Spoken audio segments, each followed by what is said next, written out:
Hello, good morning to you. Welcome to Sewing Street this Sunday morning live. I'm Debbie Shaw and I'm with you for the next 3 hours, and we've got a jam-packed full shows for you coming up for the whole of this morning, so I hope you can stay with us. As you are here nice and bright and early at 8 o'clock, we have an early bird special for you where we try and bring you every single day a reduced price item as long as we have the stock, and I don't think the stock of this is going to be lasting too long. You've got a whole set of Gutermann thread and a chalk wheel as well. You're going to find these so useful. I love Gutermann thread. It's my thread of choice. If you've ever seen my Facebook page and the header picture is just spools and spools and spools of threads on one of these racks, 99.9% of those are Gutermann threads. I just love them. I know that I have quality when I'm investing in Gutermann. You're saving £3 here. You don't see that very often with Gutermann thread. So this is just £11.99. You can order as many of those as you like. They don't go off. You don't get smelly thread after 12. Oh, that's past its sell-by date. So stock up as many of these as we can. We do have some more threads coming up in the next hour as well. So if you want to have a look on the website, there won't be the deal that we have for you here, but if you wanted different colours, take a look at sewingstreet.com and look underneath the video and it'll show you all of the different colours that we have. But let me show you why I think a quality thread is so important. You spend a lot of money on your sewing machine, you spend a lot of money on fabric, and then you might find some cheap thread. And that's going to negate all of your hard work because your cheaper thread is not going to be strong, it's going to be fibrous, and it can mean that you need to clean out your sewing machine more often than usual. So go for a strong thread. A strong thread means a strong seam. A theme of a seam. And that is so important. But it's also a way of looking after your sewing machine. A cheaper thread will use shorter cotton strands, if it's cotton that you're looking at, and you'll get fibres coming off, and those fibres can go inside your sewing machine. It's not going to damage them, but it'll build up as lint, and you'll need to clean your machine more often. With your Gutermann thread, you have a nice smooth thread. And when you look really closely, you won't be able to see that on your screen. It's no fibres, it's incredibly smooth.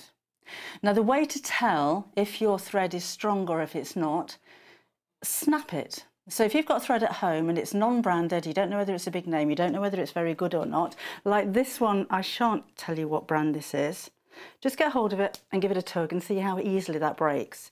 And if it breaks easily like this, that's as easy as your seams are going to break. So that I wouldn't use. I'd use that for tacking. I wouldn't use that if I was making garments. With the Gutermann thread, that's actually hurt my finger before it broke. That's a good strong thread, and I'm not an actress. That's actually digging into my thumbs. Another thing that you may not know about Gutermann threads in particular, when you get them home and you know that the thread's wrapped around the gap around here, if you untwist the bottom, that actually comes out, and that's a needle holder. I don't know if I would, to be honest, because I think, let me find a needle. I have a worry that they'll drop out. Where are you? I've got loads of pins. Where's my needle gone? Quarter of the stock sold out of these already. Oh, I did have a needle. See if a pin will fit. So these sit in the side, grip into the end here, and then in you go there. But you do get a point sticking out the bottom. So make sure that doesn't come too far down, otherwise you're going to spike yourself. But that's just a way of keeping maybe your needle tidy with your thread. Sometimes you can buy, can't you, needles that are already threaded with different colours of threads for like your emergency repair kit. It's a similar kind of thing. But what it also means is that it's really easy to wrap your thread back around and squish it over. So it stops it from coming unravelled, it stops it from coming undone. So sometimes when you buy these types of thread, and there are some big brands that look very similar and they're fantastic quality thread and all that kind of thing, you can't get the end out. And then you end up with a pin and you're trying to pick this out here and it breaks and you've got two ends. So that just makes it so much easier to find the end of your thread. Now look at the colours that you've got. Oh, I haven't spoken about the chalk wheel, have I? You've got really pretty colours. So pink, so there's a white in there as well, and your navy, so you've got like your core colours, but lovely colour greens. And lovely for top stitching, isn't it? This is polyester, We're calling it a sew-all thread, but it is 100% polyester. So this is great if you're using synthetics, but use it with cotton as well. Because nowadays, it feels like cotton, it looks like cotton. It's not a polyester that has a sheen to it, so it's not like an embroidery thread. I don't think it matters if you mix and match your threads together. If anything, I wouldn't use cotton with polyester fabrics or synthetic fabrics, but I would use polyester threads with natural fabrics. Quality threads, if they're cotton, no, it's not cotton, but they don't shrink, they're pre-shrunk like a lot of fabrics are now. But that would be my concern, that a cotton thread might run or a cotton thread might shrink. So polyester for everything, so don't worry about that. We've got a chalk wheel as well. Oh, we've got less than 20 of these now, that's gone quick. Oh, well done. This is a chalk wheel. These are really handy. I don't know if you've seen them before, but there's little spikes on here. The chalk's inside, so you're not going to get covered in dust. But when you roll it, you just get perfect lines of chalk and they disappear afterwards. So if I'm dressmaking and I want to mark the points, I can just put a little dot on here, right in the seam allowance. If I'm quilting or if I just want to free motion embroider, you can simply draw the lines and it really stands out. Now we've got white chalk, so it's not going to show up on white fabric, but that's going to be great on darker fabrics. Actually, marking dark fabrics can be very difficult anyway, because your blue and your purple air and water erasable pens don't stand out too much. Heat erasable, I think the brightest colour they do is the red, because the green's quite dark. That doesn't stand out too much on dark fabric, so chalk is absolutely perfect. And of course, if you're worried about those kind of pens staining your fabrics, this simply brushes away. So if you use the lint brush that you get with your sewing machine and just give that a quick brush, there's no washing, there's no weighting, and it's very accurate. You get a really fine line with it as well. So all of that for £11.99. Please order if you want to, because it's going to sell out very quickly now. You can either go to our website, we're down to single figures, website sewingstreet.com. Maybe the quickest way to order right now would be to order on the phone lines. So if you go to went all posh again. I don't know why this happens. I think I have an inner posh that just occasionally keeps coming out. 0800 001 4433 is the phone number, and that's a UK-based free phone line as well. So that's your early bird. I think that is the quickest early bird to go. We're only just over 5 minutes, and oh yeah, we do have more threads coming up later on, but do check out your baskets. There's hardly any of these left now. So £11.99, what great value. Well done you. Now, if you want to get in touch with us, or me, by the way, if you've got any questions, if you'd like to send a picture, if you'd like to let us know what you're doing this Sunday morning, what are your plans, what are you sewing, then come and let me know. Go to our Facebook page, which is Sewing Street TV, and go to the visitor post. Now we've got 2 Facebook pages. We've got Sewing Street Fans. I'm not there. I'm on Sewing Street TV.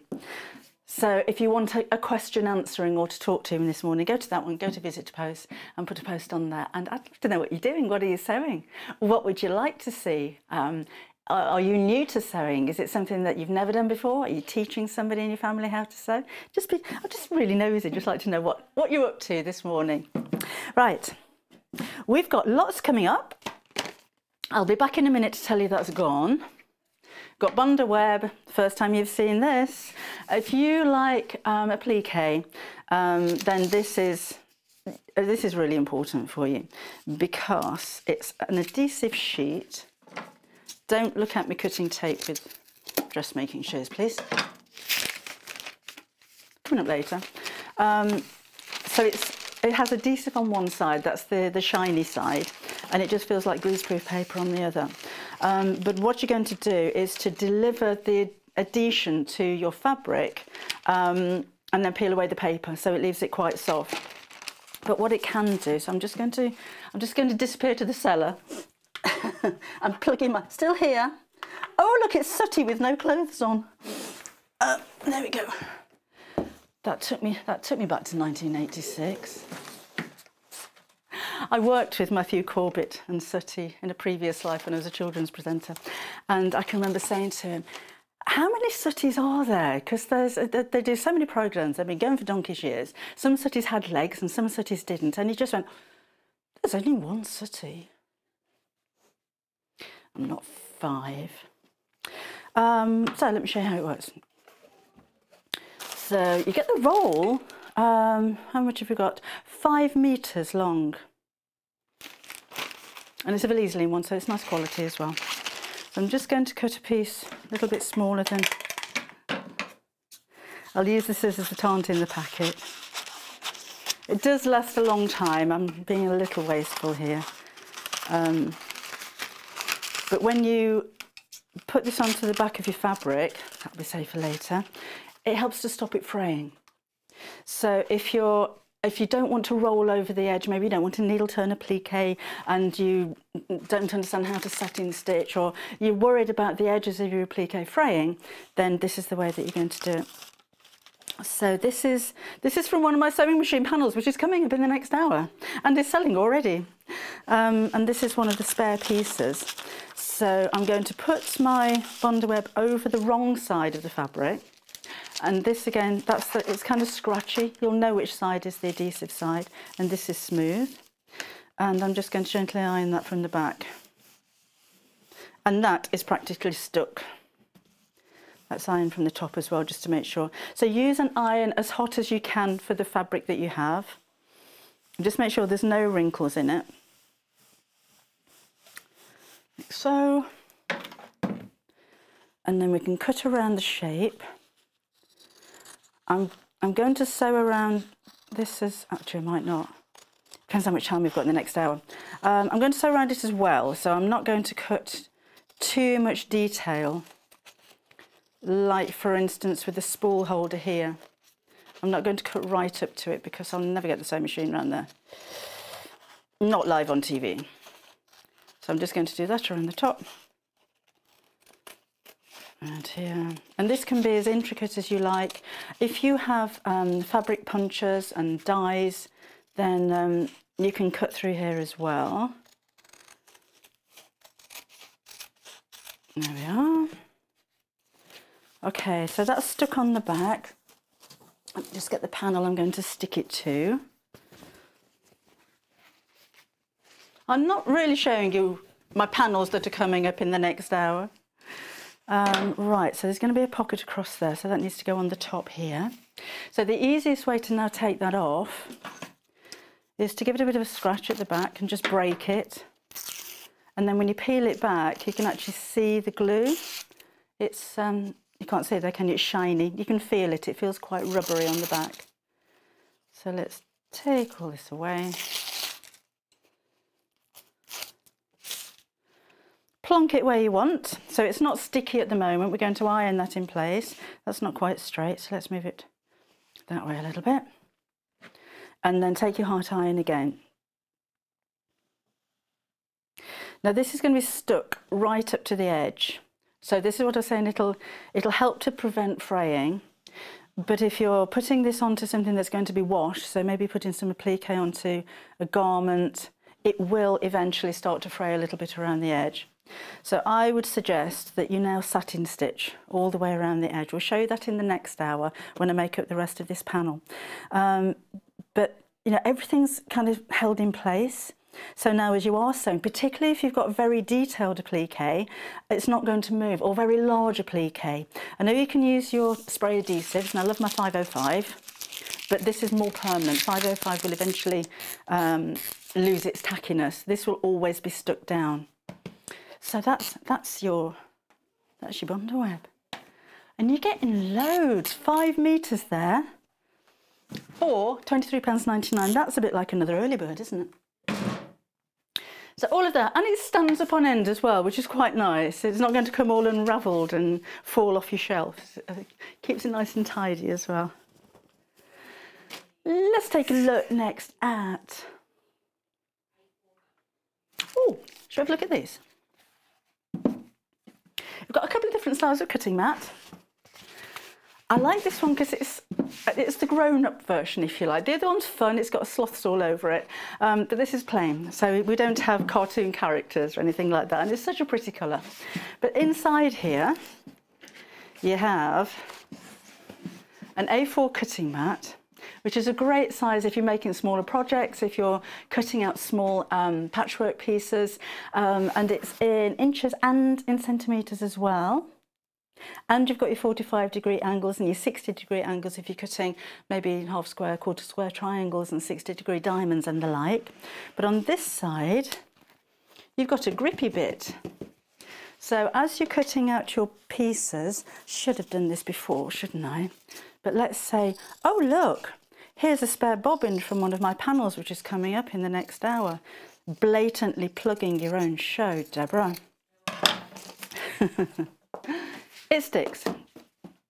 So it feels a little bit like sandpaper. You could do your nails on it, but the idea is that it sticks. So you can arrange all of your patchwork pieces and then cover this over, and that's going to stay in place. So when you've finished, for the time being, you can put all your bits in there, fold it over, and then store it away. This is padded as well, so you can iron on it, but you can pin into it too. So again, if you're maybe arranging different types of pieces, patchwork's a little bit like jigsaws, isn't it? You cut them up, you put them back together again, so you can pin in place if that's the kind of thing that you want to do. But it's very stylish, I think, and very useful, and it's a nice size, as in it'll fit into maybe a tote bag if ever we get out to workshops again, but it's easy to store as well. It's like a magazine size, so it'll easily fit, you know, on a shelf or underneath your table or something like that. Only £14.99, that is such a good price. Oh, I'll tell you what I haven't mentioned, £3.95 P&P all day. If you haven't shopped with us before, we charge £3.95 postage, but the all day bit means you only pay one. So if you've ordered your early bird, and then you come back later and you think, I only want a packet of needles, they're only £2.99, the postage is more than that, it's not worth it. Because you've already placed your order, we're not going to charge any more postage for the whole of the rest of the day. So you can come back and shop in the live hours, you can shop on the website later on this afternoon, come back as many times as you like before midnight, and we won't add any extra postage. I think that's like buy one item, P&P free all day. Makes sense, doesn't it? So that's £14.99. You don't have to have ordered the early bird. You could order this. Oh, has it got? You can't anyway, it's gone. So well done. You've got yourself a bargain. You could order this and then come back later on. You could order this and come back later on. It doesn't matter. You make one purchase and then for the whole of the rest of the day, you are postage free. Just for one day. Don't come back tomorrow and expect that though. Right. We do have the sloth as well. Sloths in sweaters. Sloths in knitting. Oh, I think I'm going to design some fabric. I've got an idea for sloths in sweaters. But doesn't it work? Like, they're so much fun. There's our little happy faces and sleepy sloths and swinging sloths. It's the same kind of deal, so nicely padded front and back, and just the same on the inside here. You've got the cutting mat on one side and your grippy section on the other side with the suede out leaf to hold it in place. So work in the same way, just depends which design you prefer to use. So, £14.99 again. Oh, Glenys has messaged on Facebook. Morning. Oh, so has Kirsty. I remember Matthew and Sooty for a special reason, as they were in Mansfield on December the 14th, 1977, and stopped the show to get my two daughters to stand on their seats. And Sooty told Matthew that they had a new little sister. Not a thing they will ever forget. Oh, that is so sweet. Kirsty has done a bit of sewing from one of my previous panels. I love those embroidered bags, so I might revisit. Not perfect, well, they look pretty perfect to me. Very pretty, and the hand sewing is very therapeutic. I love to get your messages. It's so nice to communicate, isn't it, this morning? So thank you for that. Oh, I tell you, Rod Hull and Emu was an odd one. You never saw the emu not on his arm. It was always alive. So when we came to finish recording or anything, he would disappear off somewhere. And then I'm assuming Emu went into a case. I don't know. But you never saw Emu unless he was Emu. Right. Right, we've got some ruler racks for you. We're digressing to children's TV in the 70s and 80s.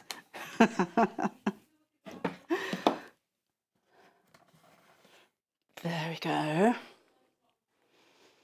So we've got some ruler racks for you. So let's have a look at the smaller one first of all.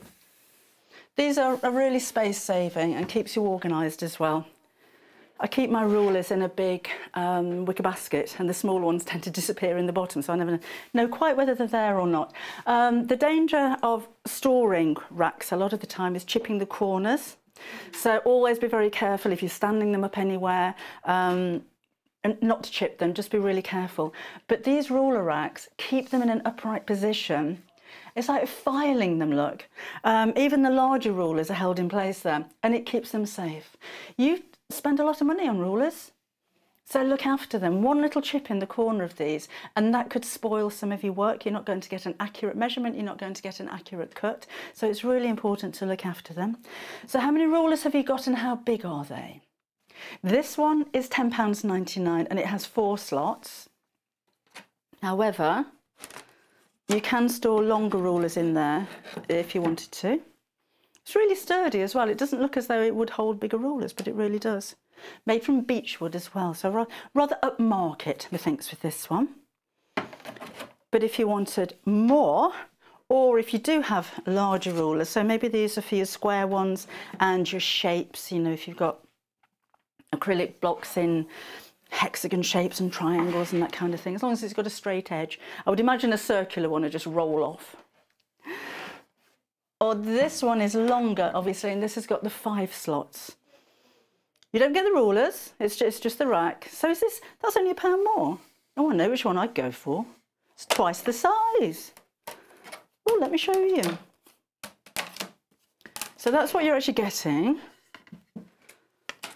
Hang on a minute.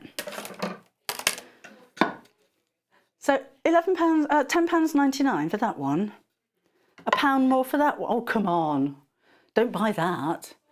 Solid beechwood as well. These are nice and sturdy. They've got the little stoppers on the bottom so that they're not going to slip. So obviously I haven't got much space, then go for the little one. But that's twice the size, and you can fit more in it. That makes sense to me. Again, £11.99 your price there. If you want rulers, we do have rulers for you. I know exactly where these rulers went. Something like that. Right, rulers, important for accuracy, particularly if you're a patch worker. And these are creative grids. Now, creative grids have a really clever design whereby the frosted areas on here are non-stick. So when you put this on your fabric, let me just put some dark behind there so you can see that a little bit better. When you put it on your fabric, you can still move it around, but the idea is to apply a little bit of pressure and it makes it grip, so it's not going to slip, so you've got a safety there as well. The measurements on here, in the white, you've got your inches across the top and down this side. You have your diagonals as well, so you've got your 45-degree angle here. You've got your cross sections there as well. But in this direction from the black side, it's in 1.5-inch increments. So if you're cutting maybe 2.5-inch strips, if you're making your own jelly roll type of thing, then you can cut 2.5 here without having to measure the 1/2 inch. So it just makes it a little bit quicker. So you can do 2.5, 3.5, 4.5, 5.5, and so on and so forth. And the same with the diagonal lines across here. They're 1/8 of an inch increments, so your 1/8 of an inch are in the black and your 1/4 of an inches are in the white marking, so they're really clear. What we also have, now I haven't tried this because I forgot, so I'm hoping this is going to be all right with the bosses in my ear. You can scan a video over the top. So if you've never used Creative Grids before, you'll need a QR scanner on your phone. Oh, it's done it already. I wasn't even pointing at it. That will take you through to a YouTube channel. And then let's go back again so I can show you. So there's your scanner. Make sure you get a free one. And then when you hold this over the barcode, it'll go straight to a video.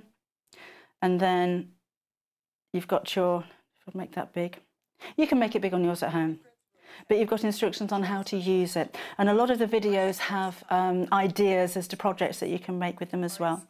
So that's a nice little tip. And it's and that's on all Creative Grids rulers. You find them on, go away now, go, go, go, go, go.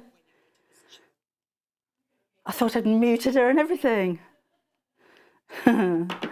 So if you get it home and you think, oh, I can't remember, what are half inches, inches, how does that work? Have a look on the video and it'll show you how to do that there. That's really simple to install as well. If you've got a smartphone, go to your app store and just download it for free.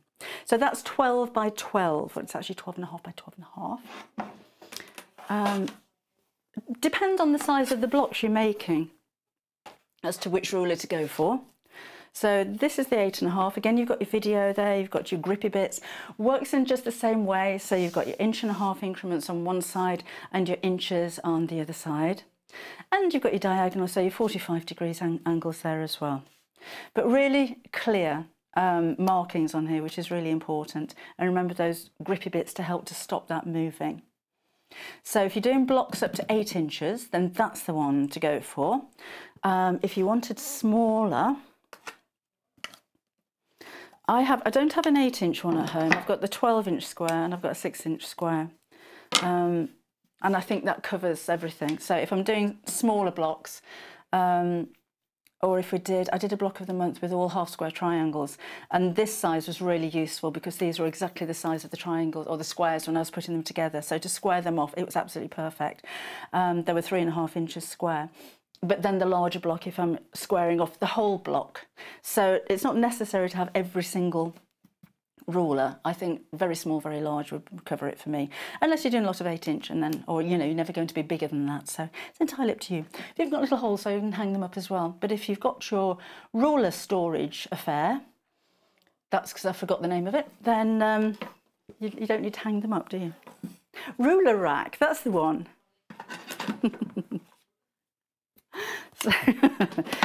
So those are those. We have a stripology ruler for you too. These are so popular for cutting in straight lines. And straight lines can be your fabric strips. Straight lines can be cutting on the diagonal. So you can cut your half square, quarter square triangles and diamonds with these as well. So working in pretty much the same way, the white is the inches, the black is the half inches. But you'll need a cutting mat to use this with as well. And you have these teardrop shapes at each end, so that when you put your rotary cutter inside here, I can show you, but I'm not going to do it because I'm not on a mat. So that goes in here. And the point that you start cutting is exactly on that line. So you imagine you're cutting with a rotary cutter. If you start cutting from a ruler exactly on the end of the ruler, it's not going to start cutting until you reach the end of the cut. Does that make any sense? Sometimes you start talking, you have no idea what's going to come out your mouth. It's quite bizarre. But this ensures that you start cutting exactly on the line of the measurement that you need to. If you're worried about using a rotary cutter, the grid helps to keep the blade in place, so it's not going to wobble. You get a really accurate cut. These slits are actually very narrow, so there isn't room for wobble. It's a wobble-free cut. So your blade is going to be at the right angle to cut, and it's held in place. So even if you're a little bit wobbly, you don't need to worry. It gives you accuracy, but it gives you safety as well. Off you go. So 12.5 square. There's less than 25 of these available now. Again, you've got your QR code to video, as you find on all of the rulers, and you've got your grippy bits at the bottom as well. I think it's quite nice as well if you are squaring something up, to have the whole of the ruler on top. Nothing wrong with these rulers. This is the kind of thing that I use. But with these, you're marking at the side and cutting here, and then you're turning, and you're only ever cutting on one edge, if that makes sense. Whereas with your stripology ruler, you can measure two sides in one go. On the white side, you have the numbers coming from the 0 in the centre out. So if I wanted to make a 4-inch block, where's my lines gone? I can mark and measure that way. Whoops. I can put the cross right in the centre, and I can cut down two sides at the same time, and then simply turn this around and cut down two sides at the same time. Just makes it a little bit more easy. And again, accuracy is the important thing, isn't it? Particularly when you are patchworking, and those 2.5-inch strips need to be exactly 2.5 inches, else they're not going to fit back together again properly. but really popular, that one. Right. Or if you've got the large ruler rack in your basket, can you check out? Because there's not very many of them left now. Go through to checkout, make your payment, pay your postage, and come back later on. If you're hanging around thinking, well, I might want something else in my basket, do check out, please, because if somebody else comes along and checks out before you do, they're going to get your ruler rack. I mean, we don't want that. Only £11.99. Grippy bits on the bottom, and made from beechwood, which is really nice. It's a really good solid piece of kit, and you've got 5 slots. Now, although there's 5 slots, if you've got smaller rulers, you can, and that's not exactly a small ruler, is it? But you can put more in there. Oh, now then. I wonder. So, I've got 1, 2, 3, 4, 5, 6. I've got 7 rulers in there, so although it's 5 slots, you can fit an awful lot more in. And I've still got a little bit of room there as well. So I could easily fit another one of those in there. That is such good value for money. Easy storage, you can see where everything is. Keeps you organised, I like to be organised. And very stylish as well. Right, the Bonder web that you saw earlier on, first time we've had this on Sewing Street, that's going really quickly as well. Remember, you're getting 3 metres there. 5 metres by 30 centimetres. There's a lot of Bonder web. If you're appliquing, then this is what you're going to be using. It just gives a permanent adhesion, even when it's been through the wash, and helps to stop your fabric from fraying. And it's so easy to use. Iron the shiny side onto the wrong side of your fabric, cut it out. You can draw on the back of it if you're making up your own shapes. Put this on your fabric first, draw around here. Remember, if you're doing the alphabet or anything like that, then it's going to be, you draw on the back, so your letters are the right way around.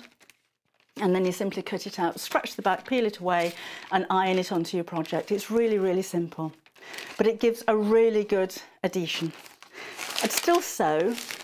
Actually, unless it's something that's not going to go in the wash, if you're making a wall hanging or some kind of decoration, or you've got storage boxes and things like that, and you just want to put some applique on, that's going to be fine without even sewing it. So don't worry about that. It's just if something is going to be laundered a lot, it may start to fray slightly around the edge. But if you've got big pieces of applique, I've got my 505 spray and I use that every day. But that's temporary, so ultimately or eventually the centre of your larger applique is going to start lifting, or it'll separate from your fabric. This gives you, it's a glue, so it will stick the whole of that area to the fabric and it will hold it there all the time as well. But that's going to go as well. Busy Sunday morning. Oh, now we've got some more rulers. We've got these, haven't we? I haven't shown you these yet. 6.5 by 24.5 is my ruler size of choice. The length of this, if you have fabric that's coming off the bolt, will be slightly wider. So if you've got a big cutting mat, your fabric comes off the bolt in half and you can cut all the way across it and cut through each end without having to refold. That's why I like this size. I think it's an optimum size for a ruler. So just like with previous creative grids, the black side's in 1.5 inch increments. So we go from half, 1.5, 2.5, 3.5, so on and so forth. So you've got an extra ½ inch at the end down here. At the side, you've actually got 1/4 inch, so that could be for marking your 1/4 inch seam allowance. And then there's, excuse me, 1 inch increments down the side there as well. You've got your diagonals, 45 degrees, and you have 60 degrees as well. 2 colours, so the lines will stand out whether you're on pale fabric or darker fabric. You're going to be able to see those really easily. I use my 45 degree with the 45 degree line on my cutting mat to make bias binding with. That's the only time I use that really. I use my squares if I'm cutting out triangles and diamonds and things like that. But you can do with this one. You've got a centre point as well, and it's just a very clear, easy to understand ruler. And perfectly clear, so you can see patterned fabric underneath there, particularly if you're fussy cutting. That's going to be quite important. We can go larger. That would be useful. 8.5 inches. I love a tool. The right tools for the job give you a better result. And it's not cheating, it's doing things properly. The larger projects, basically, you don't see 8.5 inch wide rulers very often. Buy your 24.5 again, so you've got all of the same features as you would do with the 6.5, but with an extra 2 inches on the side. In the black and the white, 1/2 inches in the black, 1 inch in the white, 1/8 of an inch and 1/4 of an inch increments as you go across as well, and you've still got your 60, 30 and 45-degree angles too. So nice and big and clear. At £31.99. I'd say if you're just starting, that is going to cover most of your requirements. It'll cover everything that this one does. It'll cover everything that this one does. It'll cover everything that this one does. It'll cover everything that this one does. It won't cover that one. So if you're only going to go for one ruler, this is a good ruler to go for. As long as you have the room for it. It's a big ruler. If you don't have the room, go for a little one. So, and that little one is 6.5 by 12.5. So it's the same width as the big one that I use, it's just a bit shorter. So if you don't have the room to store, then go for this one. It just means that you have to move it along a little bit more often. But there again, having that the grippy pads on the bottom, that's not such an issue. But you will need your rotary cutter and your mat to use these. So easy for marking, easy for drawing your lines on there, and it's easy to use for cutting as well. And that's £17.99.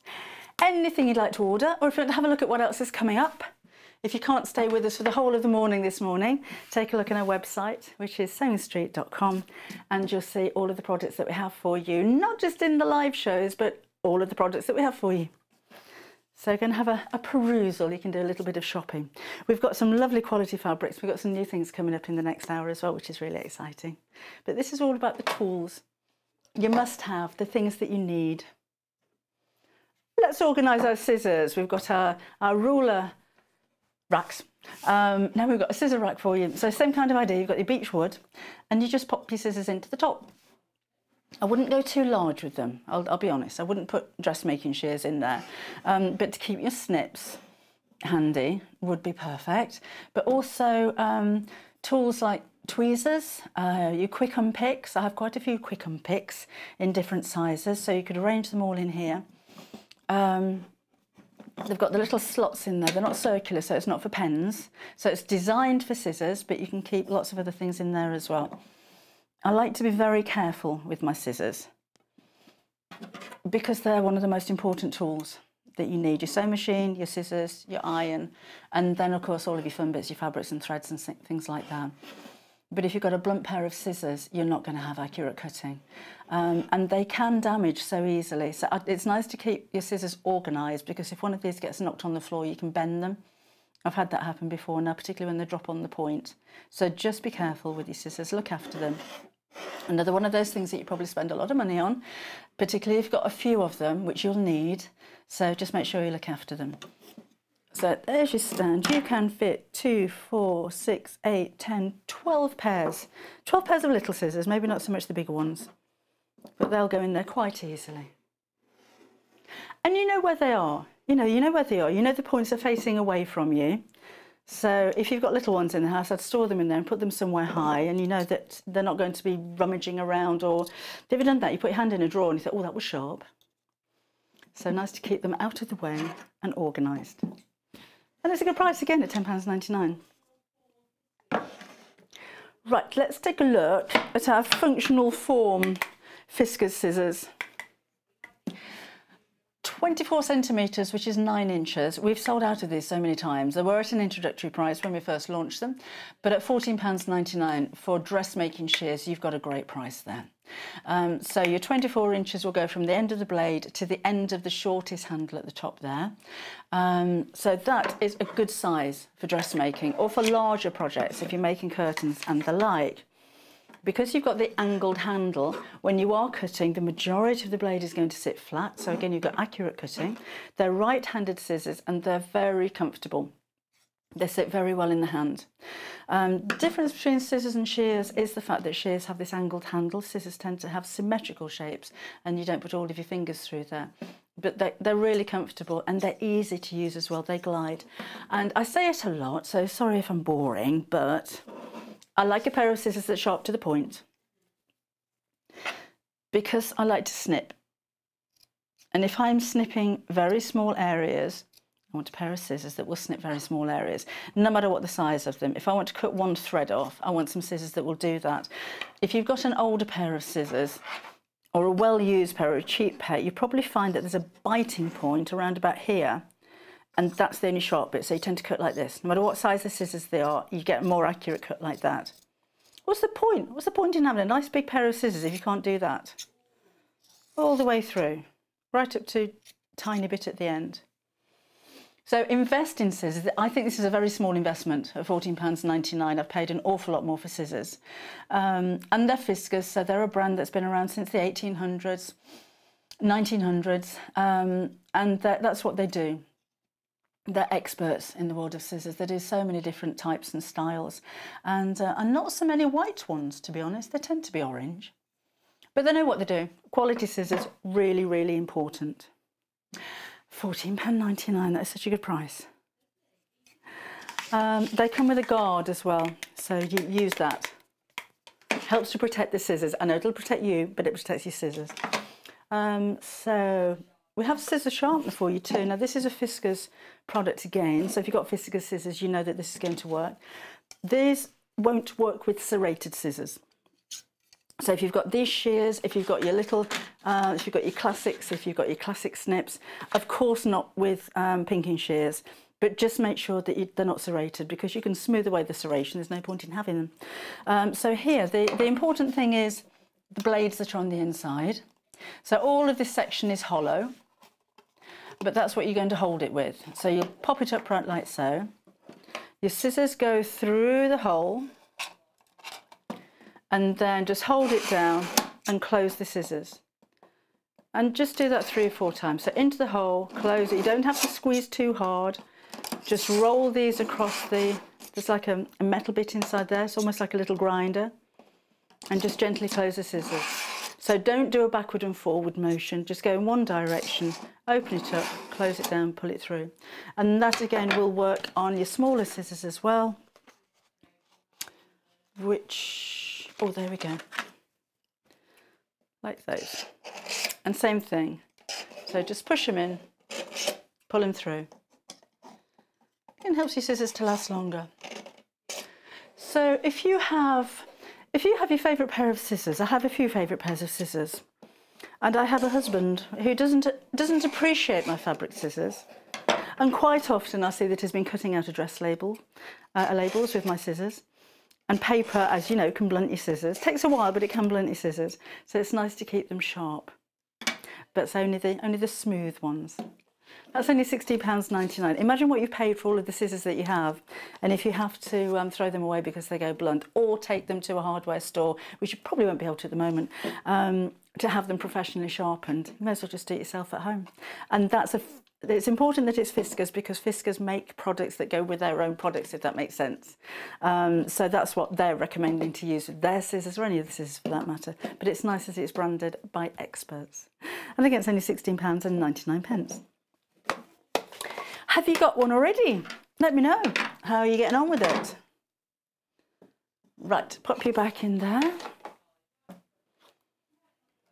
Now, talking about posh, how about rose gold scissors? Well, rose gold coloured scissors. And I mean, look at this. You've got your shears, and you've got your snips, and rose gold headed pins, and a rose gold. So I'm going for rose gold. Let's take it out and have a look. Put it else on Facebook. Oh, just so you know, the large ruler, right, sold out now. That's gone. Oh, well done. So, let's have a look at these. Nice that they're all packaged as well, if you're thinking about gift ideas. So, these are, let me just measure them for you. 8-inch scissors, shears. They're millwood, so they're really lovely quality. Millwood, again, are experts in making scissors. comfortable, smooth as well. Sometimes with the metal handled scissors, they can be quite heavy. But these are, they're weighty, but that in a good way. But again, they're comfortable to use. Your little snips as well. Let me just snip to the end. Oh yeah. You may be snipping into tiny curves. You may just have a few little threads on the end that you want to trim back. If you're an embroiderer or a cross stitcher and you want to trim your threads right back to the fabric, that's just so important. So those are in the box as well. You have a thimble and then your rose gold headed pins as well. But really nice quality, and you have all of that for just £19.99. If you know somebody that is the sewer and you think, oh, I've got a birthday coming up, I've no idea what to get them, you can't have too many pairs of scissors. And you can't have too many pins. And it's a nice gift for somebody maybe who's starting sewing. Honestly, there's so many of you, or so many people that are starting to sew. I get so many messages from people that, no, I've seen projects before, or I've watched some of your stuff on YouTube, or I've bought a book, but I've never actually got around to actually sewing. Now I've got the time, I'm going to do it. I'm going to learn a new skill. A lot of people are learning new skills. My youngest son is learning online Spanish, Japanese and Arabic, all at the same time. And getting on surprisingly well. I've been learning sign language. I'm not getting very far because I'm actually really busy at the moment, which is brilliant, but because so many of you are starting to sew, there's so much demand for projects and things like that, so you are keeping me busy, but I will get around to finishing the sign writing course. Paul Director here is learning Italian. So what are you doing? Lots of people keeping fit as well, aren't there? Well, I live in quite a small village, so it doesn't look very different because there's nobody there anyway. Get the occasional dog walker, and we still get the occasional dog walker. But the people tend to be walking with trainers and shorts on and doing a bit of jogging instead of the walking these days. So is that what you're doing in lockdown? You're going out for your hour a day and keeping fit? You can let me know. EPP Cat Director was, you were doing what, sorry, Cat? Oh, she's doing some cross-stitching. Her brother bought her... Do you remember the book that we did, the cross-stitching book with budgies on the front? Well, he's bought her that. So she's been cross-stitching and English paper piecing. Hannah Producer is English paper piecing as well. And aren't you all doing John's block of the week as well? I think a lot of people are doing John's block of the week. So, yeah. So if that's new, I'd just like to know what you're up to. But if you are new to sewing, if you want to give a gift to somebody that is starting to sew, these are so useful and they're lovely quality as well. Or if you just think, I'm going to treat myself. You know, we don't buy much as sewers, do we? We don't spend much on fabric.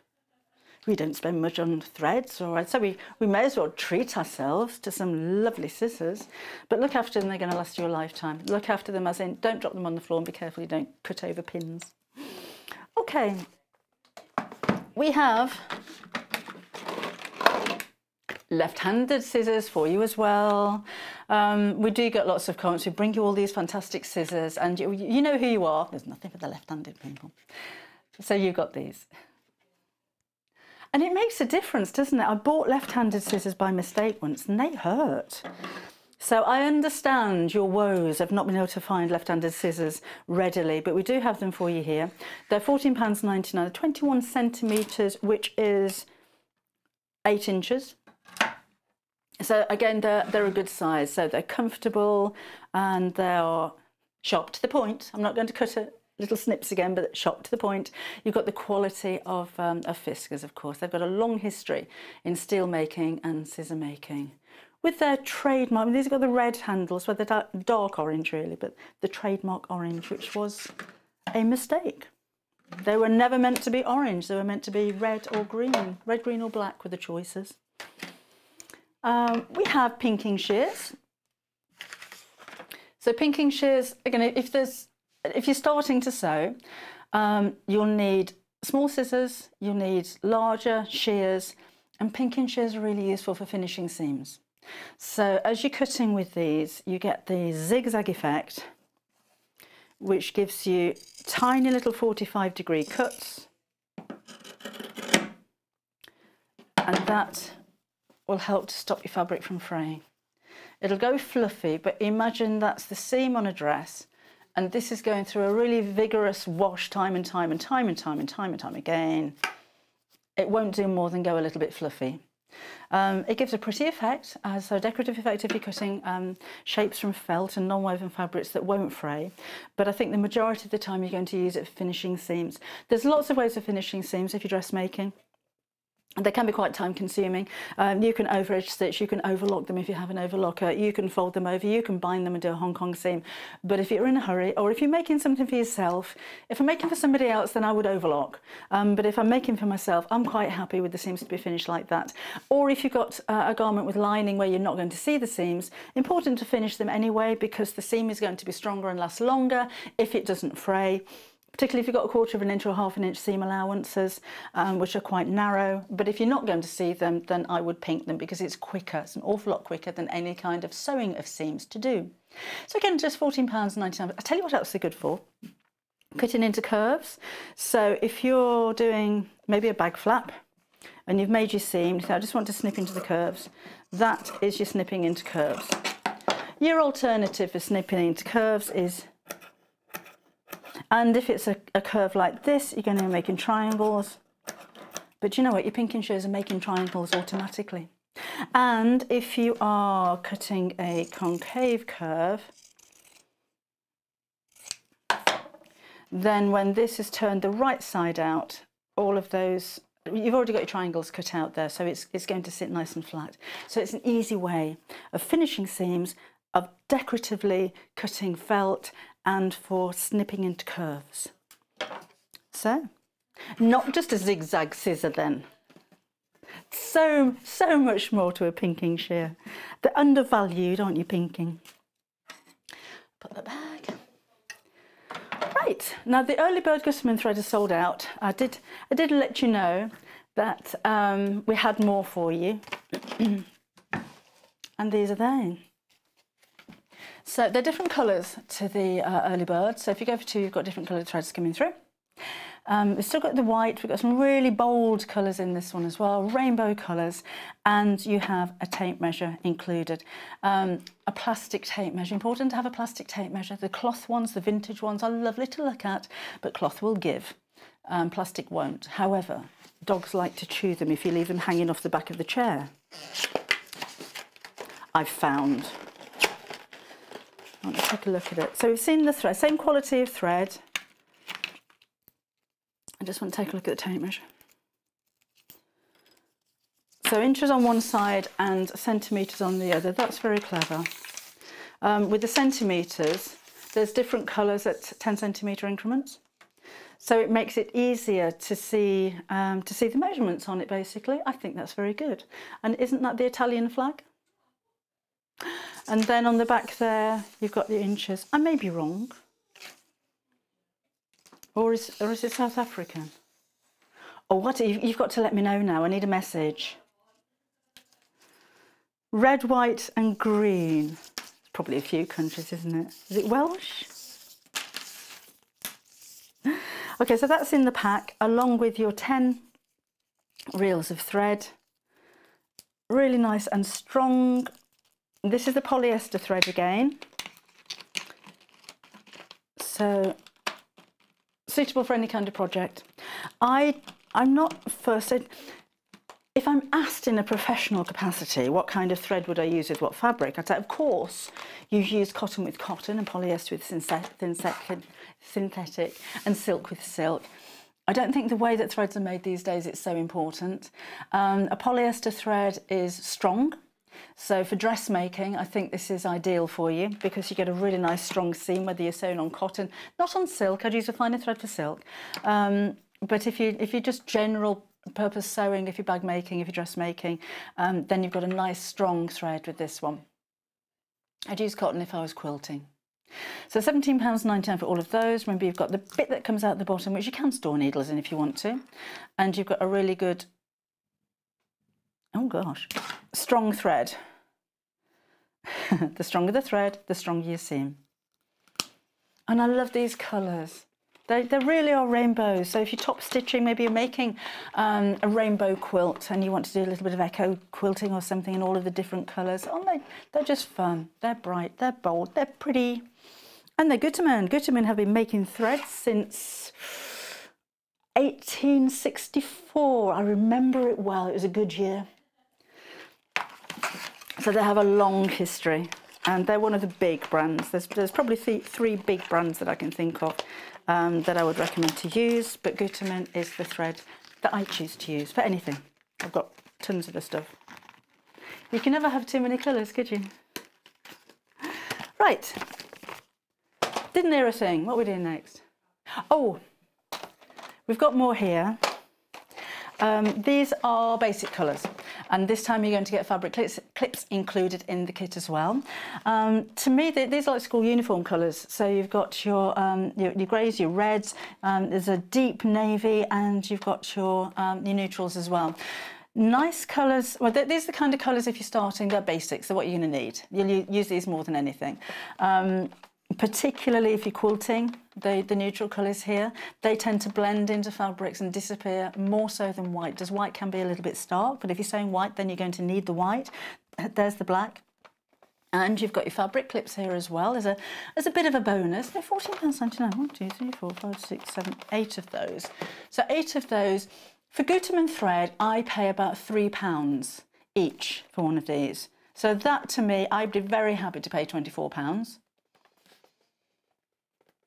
And the fabric clips included, I don't know what they cost on their own, but I don't care. They're free in my eyes. So £14.99 for 8 threads is really good value for money. Even if this is the only purchase you're going to make and you've got your £3.95 P&P on top of that, it still takes you up to less than the price that I would expect to pay if I went into a haberdashery store and bought these. And you can never have too many threads. Important to have the basic ones there, because these are your go-to threads. These are the ones you're going to use most of all. Your fabric clips, my daughter uses them for dressmaking instead of pins. But if you're sewing thicker fabrics, if you're sewing the kind of fabrics that can't be pinned, like laminated fabrics and PUs, then use your clips on those as well. I also use clips if I'm holding 2 pieces of fabric that are gluing, just to keep them in place. I tend to glue the end of bag straps and things like that, just to give them a bit more security. Oh, HT2 glue is the one that I use, by the way. That was on the show yesterday. Have a look on the website. I think we've still got some left. So £14, I don't know why I said that quietly. I think we've still got some left if you have a look on the website. It's not a secret. It's out there, sewingstreet.com. So £14.99 if you'd like to order those. And then finally here we have again, these are sew all threads. These are pretty. They're called Ringer Roses. Oh, there's 100 metres on each one of these, by the way. Try and take them out. You can see what's going on in there. So pastel tones. They're those lovely pale candy colours. And again, they're polyester threads, so they're really nice and strong. And they're £11.90. Hang on, 1, 2, 3, 4, 5, 6, 7. See, I'd happily pay £20 for those. £11.99 is all you're going to pay there. So I've got a message about. Oh, I'm on WhatsApp now. Oh, I've got a picture of a quilt. Where's that one from then? Oh, Rosalind's in lockdown and she's been making a quilt, or she's making blocks for a spring quilt. Rosalind, that is beautiful. Thank you very much. I wish I could show you that. There you go. Look. That is really pretty. That's going to be a big quilt as well, isn't it? Oh, thank you for that. If you can post on the Facebook page, on the visitor post on Sewing Street TV, I can pick them up straight away here. If you've got any questions or anything like that, if you want anything explaining, if you want to see anything again, if you want a reminder of anything, just want to come and say hello, good morning, come and let us know. So again, £11.99, and you've got 7 of those in beautiful pastel colours all together. Right, we've got more scissors, haven't we? Easy action, as Mark Boland said in 1977. So these are little snips. You're going to find these, again, very useful. They've got a lock on them. So if you pull that back and undo them, they've got a spring which opens them up. If you have problems with your hands, and I'm starting to get that, my knuckles, it's the opening out that can be the difficult thing for a lot of us. So we can, scissors with the weight of them, they close quite easily. It's that action, opening them out, that a lot of us can struggle with. So Fiskars have taken that into account. So the easy bit is squeezing them, and then they automatically spring open, which is why they've got the lock on them, because you don't want to store them with the blades open like that, because if you stick your fingers in the drawer, you're sticking your fingers in the blade. So they're easy to use for snipping right up to the point, for snipping off a small threads. They've got soft grip handles as well. They're really comfortable and ergonomic, very easy to use. You can buy exercise things like that, can't you, for your hands? There's a thought. So not just soft grip and easy to use, but dual action as well. So if you can work out while you're sewing. Left or right-handed, so you can do both hands at the same time. Embroiderers, English paper piecers, piecing people. For smaller items, if you're snipping threads, if you have an embroidery machine and it does a jump stitch in between the different stitches, then you can get right in to those tiny stitches and just cut those off. But the best thing is they're just so easy to use, so easy and comfortable. And only £14.99, and they're Fiskars again. So you know you've got that Fiskars quality. Really useful. So if you can go for the small ones, same kind of thing. I'd go for those ones personally. But we do have these snips. Again, Fiskars with the orange handles. Really sharp and pointy, these ones. And they're only £13.99. That's what I mean about scissors being symmetrical as opposed to shears, which have the bent handle. So it doesn't matter which way around you use them, they can be left or right-handed.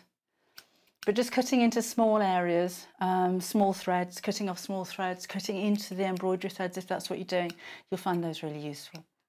And they're only £13.99 is your price there. Oh no, Lucy, hi Lucy. Lucy sews bags and cushions, but thought during the lockdown I'd like to try a simple shift dress. Never attempted dressmaking before, so it has to fit. Oh, I've got a question. My question is, do I have to have a mannequin for fitting? No, you don't. Mannequins, if you're making clothes for somebody else, a mannequin can be very useful if you can adjust it to the size of that person. But generally, mannequins, I hope we're not going to be selling mannequins very shortly, because then those tend to be a standard size even if they're adjustable. The mannequin that I have at home will fit me across the shoulders and it'll fit me on the bust, but I've got a very wide waist and my mannequin is very curvy and there's nothing I can do about that, so it doesn't get the perfect fit. So if you've got a mannequin that will be your size exactly, then that's brilliant, but otherwise they can be expensive, and if you're just starting I wouldn't worry about it. You'll find with petite ladies as well, the mannequins tend to be quite long, so again you don't get the perfect fit. So use yourself as your mannequin. It can be a bit of a pain because you'll make up your garment or you'll make up a toile. Are we going over the hour? Oh, sorry, I was supposed to be in the next hour now, but I'm talking to Lucy, so you'll have to wait a minute. You can't do that on any other channel. The screen will just go straight to a break by now. Use yourself. So when you're making it, make up a toile, so make it up in scrap fabric first, try it on, pin it in, adjust it, try it on again, turn it up, alter the neck, try it on again. So be your own mannequin, you can save yourself £160. Okay, we better go to a break and on to the next hour, hadn't we? Oh, we've got to go to the next hour. We've got my sewing machine panels back again. Off you go, put the kettle on. I'll see you in about 3 minutes.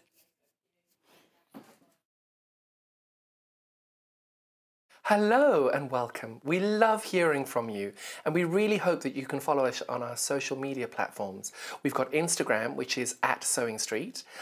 We have Facebook. We've got 2 Facebook pages. One is the Sewing Street TV page and the other one is Sewing Street Fans.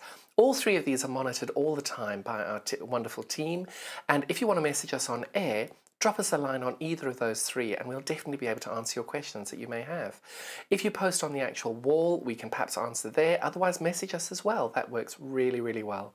Thank you so much for being involved, and it's only because of this community that we're able to bring you all these different diverse products and to be able to answer your questions that you may have. Another way you can stay in touch with us is by signing up to our newsletter. These newsletters are sent out to you very regularly, and they include not only our guest profiles of upcoming guests, but also amazing shows that we've got coming up for you. And if you want to look at the amazing products before everybody else, that's the best way to do it. If you'd like to sign up and you haven't already, the link to follow is www.sewingstreet.com/sign up. You won't regret it. Thank you.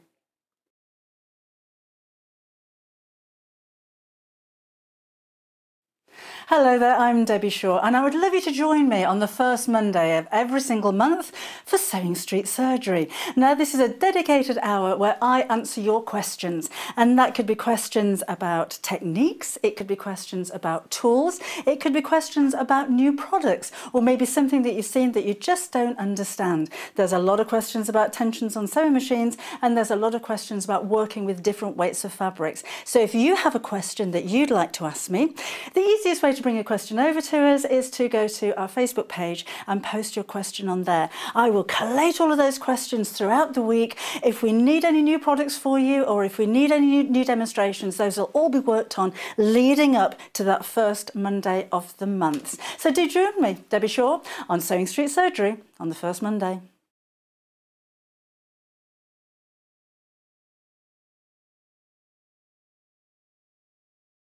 Shopping with us couldn't be easier. If you want to shop online, then you can head to our website, www.sewingstreet.com. It will redirect you to our sister channel Jewellery Makers landing page. Don't worry, you haven't gone to the wrong place. We're simply using their website temporarily while we're building our own web shop. Scroll down past the Watch Live part and you'll see all of the products that you will have seen on air on today's live show.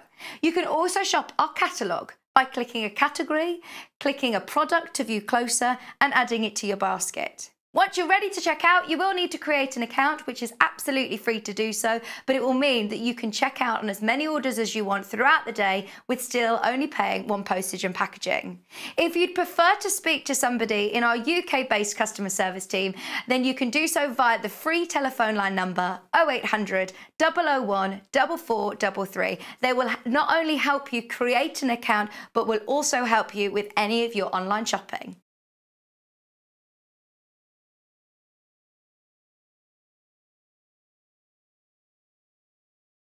Hi, I'm John Cole Morgan, and I'm here to give you my top tips on how I go about enjoying my sewing experience. My first top tip, as everybody knows, rotary cutter safety. If you're not using it and it's not on the mat, that blade must be locked. Please be safe. My second top tip is always buy more fabric than you need. If you don't have it, it's always going to sell out. You're going to struggle to find it, and when you do, it's going to cost you a lot more than when you were going to buy it originally. So buy it all. You always regret the bit you didn't buy.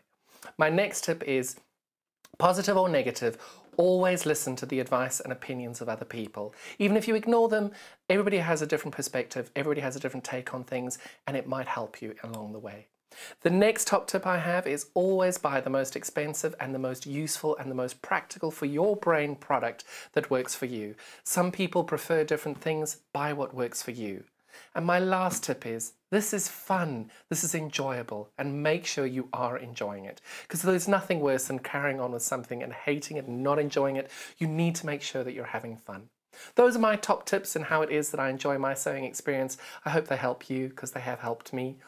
For more handy tips and demonstrations, make sure you watch us on our Freeview channel 74, Sky channel of 670, otherwise follow us on YouTube on Sewing Street, where you can catch up on past demonstrations and shows. Thank you so much. Bye-bye.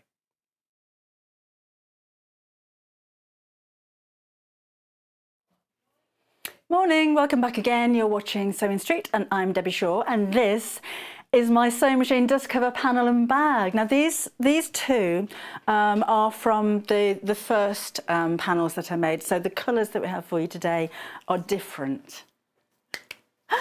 And you know, I love that. I'll show you those in just a second. So there's the drawstring bag. These are all panels, so you just cut them out and sew them together. It's the easiest way because you don't have to measure or use patterns or anything like that. And the sewing machine prints are actually from photographs of my sewing machines and my collection of bobbins. There's an awful lot of fabric here, so if you're frugal, you can stretch this out and make even more out of them. So we've got linings included, drawstring there. You're going to get your ribbons as well. So that's that's your bag. So that's quite a nice little thing to carry your, or to store your notions in and things like that. You can make the straps longer if you wanted to, if you use different fabric, and make that into a really useful bag. Or just hang it on the back of your sewing room door. And then the dust cover has got pockets on the one side. It ties at the side with ribbon again, so it's quite a big one. I actually made it for my sewing machine, which is the Janome 6600, which is a large machine. So it's great if you've got a smaller machine because you know it's going to fit. And then on the back of it, you've got one large sewing machine. It is nicely padded as well, as is the bag, with H640. That's included in the kit as well. And inside, again, I'll show you the different colourways in a second. I just want to show you what you can actually do with it. Inside on the lining, you've got two more sewing machines. This can be used as your sewing machine mat. So you can put your machine on top of there, and then the pockets go over the edge of your table. So it's a mat, it's a dust cover, and the bag all together. So let's take a look at what you're getting. Full instructions, so you've got photographic instructions every single step of the way. No jargon, easy to understand even if you're a beginner sewer. You've got loads of, I love the grey one actually, I'll do like two colours for you. Loads of Valaiseline, too much. And you can't get this on its own, even we're not stocking it yet. So if you want your Valaiseline, this is the only place you're going to get it. So that's the H640 fusible fleece. I'm going to start right from scratch with the sewing machine cover in just a second. I've already cut it out, but I don't think you need to see me do that. And then this is the panel. So let's move you out. Oh, that's gone on the floor. Just bear with me, just need to put my ribbon up because I'll need that. You're getting ribbon included as well. Look at these. They're huge. I'm so excited about these. Do you know, I only saw them yesterday. That's why I haven't got samples made up in the, like finished samples made, because I just haven't had time. But look at this. What are you getting for your money? Look at all of that. Now then. We need a wide angle lens for these. Every single part is labelled. So you've got drawstring, bag side lining, another side lining piece. Those are the side outers, the pockets, the handles, all marked on there. And then right down there at the bottom, now this is the actual sewing machine panel. So that's going to be one side of the panel. That's the back side of the panel. I said back side. And then here is your pocket. You don't have to put the pocket on there. You can make 4 little pin cushions with it instead. You have a lining, so you've got 2 pieces like this, but you don't have to use that as a lining. In a way, it's a little bit of a waste to use as a lining because you're not going to see that. So you can make another sewing machine dust cover with that, or you could cut them in half and you can make things like cushion covers. And it's the same with the little bags. So those are the linings, those are the handles. Where are you? And then you've got the front and the back of the bag. All on one panel. This is the lining, but you could, if you use some of your own fabric as well, make 2 bags and have that on one side, the lining on the other, and put your own lining inside it. And then you've got another bag with a red sewing machine on there. Those are the rims that go around the top of the bag, so these bits with the bobbins on. That is spare. So that's not included in any of the projects. So I've used it as a piece of applique. You can make another pin cushion. You could use it as applique on the front of a pouch. It's big enough to just put a zip in the top with another piece of fabric on the back and make a pouch out of that. These bobbins are spare, so these can be used as applique wherever you like. I did cut these out and Bonda webbed them onto T-shirts for me and the kids when we did one of the shows at the NEC. You don't have to wear my name, don't worry. We've got some handmade labels, so you could heat and bond those onto the project if you're making this for a gift. And it says handmade with love by, but that's actually my logo. So you've got my typeface, a little tiny Debbie Shaw, because it looks like I've made it for somebody then. Enough room to write your name underneath there, and the little cross stitch there as well. And then as you come down to the bottom of the fabric here, these 2 pieces are spare. I don't like wastage. So of course, when all of this is being planned out and the pieces that you need have been assembled together to make the most of the fabric, if there's any spare spaces, I want you to be able to use them. So every little bit is filled in, and if it means that you get extra, then you get extra.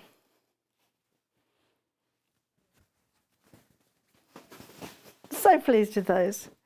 It's very personal to me, because they are actually my sewing machines and they're my bobbins, and the photographs of the machines were taken by my husband.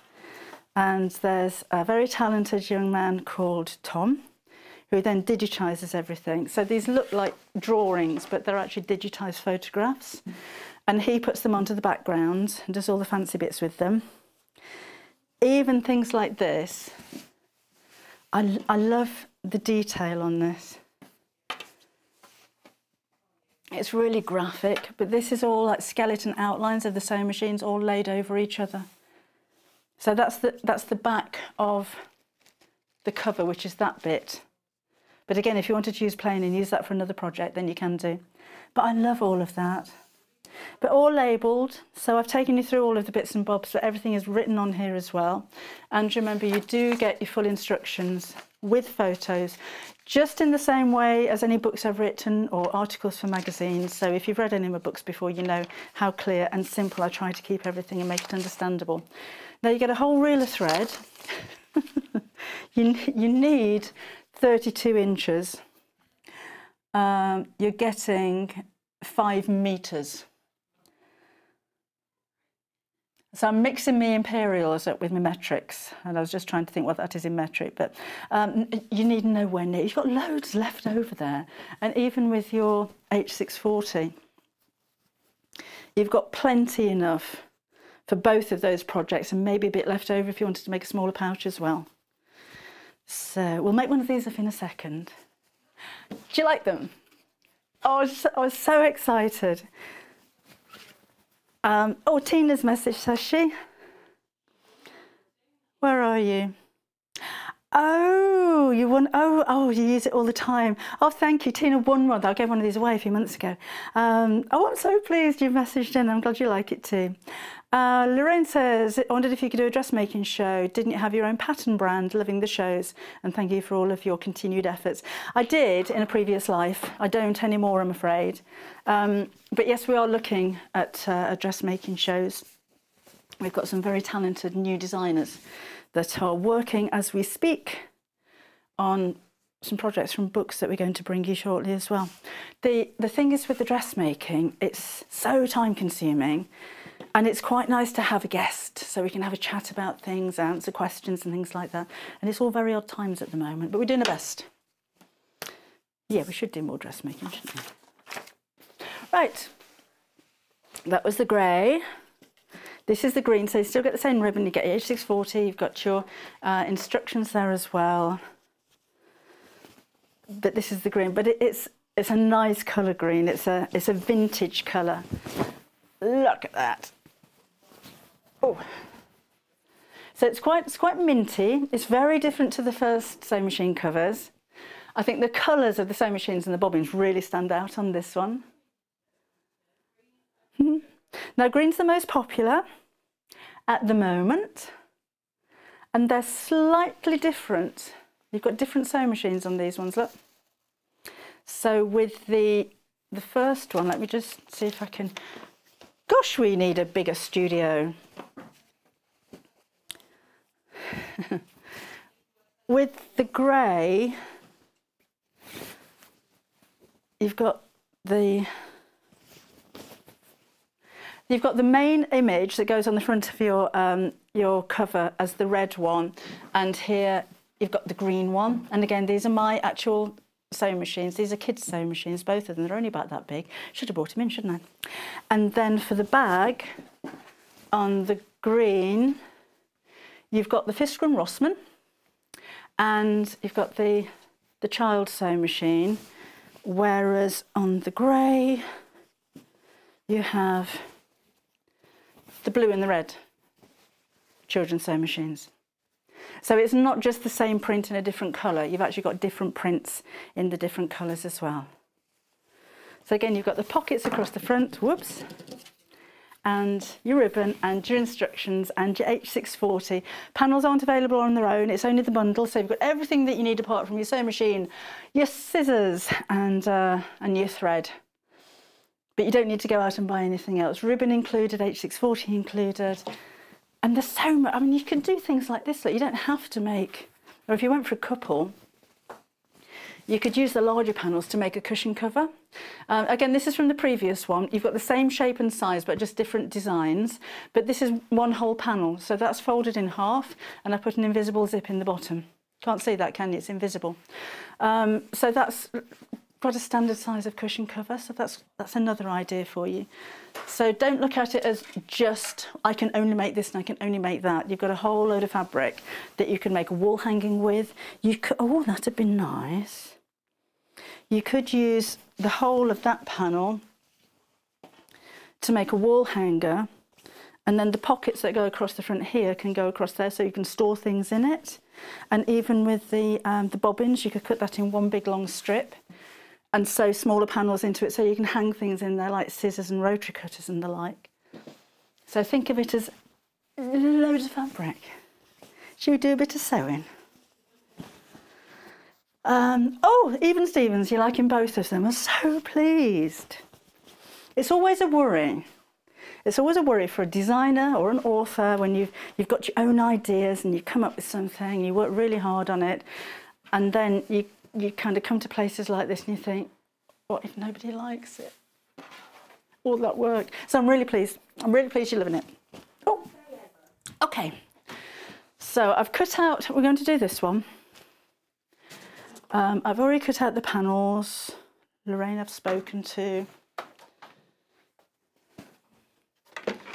Yeah. So this is the grey one. So that's the front, that's how it hangs over my machine. And on the back, I've just put, if you weren't watching the previous hour, I cut out the spare sewing machine and I've used the Bonder web to adhere that to the panel. I am going to sew around it as well. I'm not going to do a really tight satin stitch. I think I'll just do a short, maybe a lightning stitch around there to hold it in place. And I'll sew it while it's on the H640, so it has a little bit of depth to it. And I've got the pocket here, which is going to sit there. And the pocket lining. Again, it's a lining, you don't see it. So if you wanted to save that and use it for something else, maybe matching pin cushions or something, that's up to you. And then that's the lining. Again, you've got those kind of graphic outlines of sewing machines behind there. So that could be a matching pillow or cushion cover. That could be another sewing machine. Or actually, you could make another sewing machine dust cover, or you could cut that in half and put a different backing fabric on it. Nice bit of padding inside there, and you've got a sewing machine mat, so everything coordinates. I spoil you. Let's put some fusible fleece on the back of there first of all. Again, all of this included in the kit. I'm just going to put it on the outer section. I don't need to put it on the lining as well. So if you haven't used this before, we have to get this on its own. I use it so often. You've got a knobbly side, that's glue, and then a fluffy side. Now it is 100% polyester, so I wouldn't use this for quilting, but for bag making and stuff. I don't know why I'm selling you that, you can't buy it on its own. But for things like this, it gives a little bit of structure, it gives a luxurious feel to your work, helps it keeps its shape, and it's easy to sew through as well. So let's line that up to the edge there. And a nice hot iron, as hot as your fabric will take. And we can give this, am I out of water, a blast of steam. If you get wrinkles, you shouldn't do with this one, Valiseline tends not to wrinkle. But while it's warm, you can still peel that off again, which I need to do because I wasn't quite on the edge. There we go. So I've got a crease there now, so I'm going to just pull that and iron it out. But lots of steam. If you've got lots of creases and you want to use something like Best Press to get them out, I would use that first before you put your your fleece on the back, simply because it's going to be slightly damp. So it'll take a while longer for your glue to melt onto the fabric. A lot of fusible fleeces don't like steam, they'll wrinkle like mad, but this one does, because it won't have instructions in the packet. So let's go right down the middle. Oh, Carol's messaged. Was that on Facebook? She says, morning Carol. Is that Carol Bennett? Oh, Carol Power, hello. She's ordered the panels first thing. Good for you. She says they look brilliant. Oh, thank you so much. I'm glad you like them. She's ordered 2. And, oh, she's going to do an online sew-along with her daughter. Oh, what a lovely idea. She's just learning how to sew, and she's got her first sewing machine. Oh, that's really exciting. She'll be hooked. My daughter started to learn to sew. She's always done a little bit, but never really paid too much interest in it until she had her daughter. And then all of a sudden it was like, I want to make clothes for her. And she's gone down the dressmaking route far more than I ever did. And she never stops. It's hilarious, because they moved in with us at the start of all this business that's going on. So I've got her at home all the time. And invariably I'll get home from work and she'll be running up a summer top or a dress for a daughter, or transferring. What was she making the other day? Did you Facebook Live? Oh, it was a V-neck top, V-neck vest, and then a skirt with an elasticated waist. But she does a lot of upcycling. So Vienna's now, my granddaughter's 2.5, and she's growing out of clothes like mad, like they do at that kind of age. So Kim's making romper suits into little skirts, and she saves all the clothes like you do. Anyway, so yes, thank you for your message. And I think it's lovely to get your kids involved in your projects. I have tried to persuade my daughter to come and help out on air or do some dressmaking or even appear on YouTube, but she's too shy. She'll get there. I'll have her on air one day. Well, I've got to hand the business over to somebody, haven't I? Okay, so that's ironed on there. So I'm going to make up the pocket next. I'm not picking up my messages, I'm looking at the Facebook page. FYI. So these are going to be sewn right sides together, just across the top and the bottom. And use a 1/4 of an inch seam allowance, although that's not set in stone, as long as it's a uniform seam allowance. I'm knitting with all the wires down here. There'll be a scarf at the end of the day. I tend to use the edge of the foot as a guide, which is normally just over 1/4 of an inch, but that's fine. We're not doing patchwork, we're not dressmaking. It doesn't have to be an exact seam allowance. So straight down both sides. Ooh, moved a little bit.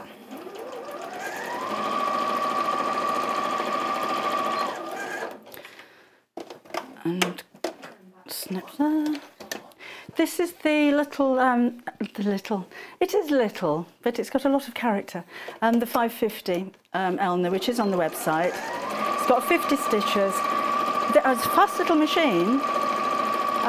If you're a beginner sewer and you're looking for a computerised sewing machine, as I would always recommend for you to go if you can afford it. They tend to be more expensive than electronic machines, but they've got a lot more features.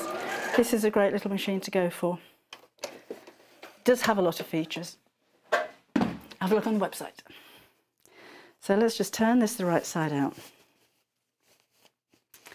and pull it through. Then we'll need to iron that as well. So easy to turn through, and we'll iron it. So just arrange it so that the seam's on the top. So easy to just pop your hand inside and squish it open. And then these are going to be the pockets that go across the front. But again, you don't need to put these on if you don't want to. So I think it's quite nice. I mean, you can follow the instructions as they are and make up exactly what I made, but I love it when you kind of take the bits and bobs and think, well, actually, I'm going to do that with it. I'm going to do some free motion embroidery around here. I'm not going to use pockets at all. I'm going to use this applique on another project. I'm going to top stitch across the top of here because I think it looks nice and it helps to keep those two layers of fabric together. So I can lengthen the stitch slightly because it isn't a seam. So we'll go for 2.8 on this one. And a nice straight line across the top. If you've got coloured threads, if you've gone for any of the Gutermans, then you could maybe do a nice contrasting thread. If you've got one of the larger sewing machines that we bring you, like the 720, or that 780 that we had on yesterday, they have decorative stitches with sewing machines and bobbins and things like that. So that would be nicely in keeping to do some top stitching. It's always the scissors. I'll get another pair. I don't move. It happens at home. I'll sit on that seat and I'll sew all day long and I'll get through about half a dozen pairs of scissors. I don't know what happens to them. Right, that's going to go across the front here. So the measurements and everything are in the instructions, but as long as that's straight, that's fine. And we'll have a few pins in there. I do apologise. It's pins and scissors at the moment. Oh, here we go. Oh, thank you. It's amazing, isn't it? You say I need pins and there's a box full just appears. There we go. Oh, not in that bit. Then I'm going to sew. I just need a tacking stitch at the end here just to hold the top of the pocket in place. I'm going to sew all the way across the bottom and then down the centre of each one of these pieces here. And because these are pockets, I'll need to back tack or reverse stitch at the top to make that a nice strong seam, so it's not going to pull away when I've got things in there. So I'll sew across the bottom first of all, so I'll do the stitch back down to a 2.4. And this is about 1/8 of an inch from the bottom. I don't want to do the top stitching too far in, because then the pockets will be smaller. If you've got a walking foot on your machine at home, that will help to keep the layers being fed through all at the same time. If you haven't, because there's a lot of layers here, it may help to just ease the fabric through. I'm not pulling it because that would distort the stitches, but I'm just helping it along a little bit. It's very straight. There we go. So there's that. So remember that if you've seen the samples knocking around, they were in the first colour. So we've got the grey and the green available for you today. We don't have the pink that we did before. Thought we'd do something a little bit different. So again, there's my pins. Just at the top of the pocket here, just to hold it flat while I'm sewing. So within the seam allowance for that bit. And then we'll sew down the pockets. So, go forwards, backwards, forwards. Keep this nice and flat because I don't want any puckering at the end of the pocket. So again, if you need to stretch that out a little bit, it's fine. And we'll trim there. Again, if you're not too confident with stitches that you see, like the top stitching, then use the same colour thread. And same in this one. Keep it nice and flat. You could add a few bits and bobs as well, couldn't you? If you've got buttons would be nice. You can have got. Somebody gave me somewhere some little sewing machine charms, which I've never used, but this is a nice opportunity to use things, embellishments like that. Take my pins out now. And then the final divider here. Keeping it all flat. And that's that bit. Now while I'm here, I'm going to just stitch around the applique What have we got? I'm going to do a number 5, which is just a lightning stitch. So it's normally like a stretch stitch. Or should I do?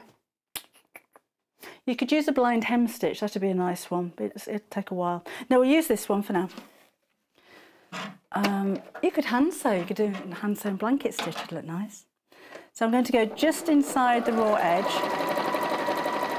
Stop with the needle down when I'm turning, and just sew that in place. If you're new to the world of applique, then a satin stitch I think I would normally use for this, which is a zigzag stitch but with the stitches quite short and close together, and it gives a nice bold outline. But I'm using white on white, so you don't really see the stitches too much. It's just, even though I've used that heat and bond, eventually that will start to fray slightly at the edges, which gives a shabby chic kind of look, which I don't really mind. But I just thought it was quite nice to make sure it stays in place. So again, this is a stitch that's normally used for stretch fabric, but there's nothing to say that you can't use stitches for a different purpose than what they're intended. Always stop with the needle down as you're turning around corners. So you can carry on your stitch line in the same direction. We had another message. Oh, June's messaged in. Hi, June. She's asking if this machine is high shank or low shank. It'll be a low shank. You're going to do some ruler work. Oh, she's looking for a second sewing machine. Depends what you want, why you want a second sewing machine. Is it because you've got a big fancy sewing machine and you can't carry it? Or are you teaching somebody else how to sew and you don't want them using your other sewing machine? Or have you got a more basic sewing machine and you want something a little bit more of a workhorse? Nail down. Oh, and she loves it when thank you. All compliments are very well received. You know, as many of those as you like, I'm very happy.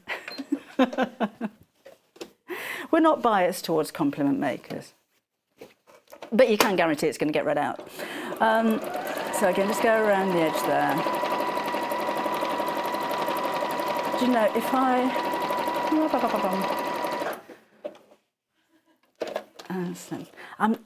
just had a compliment on my nails.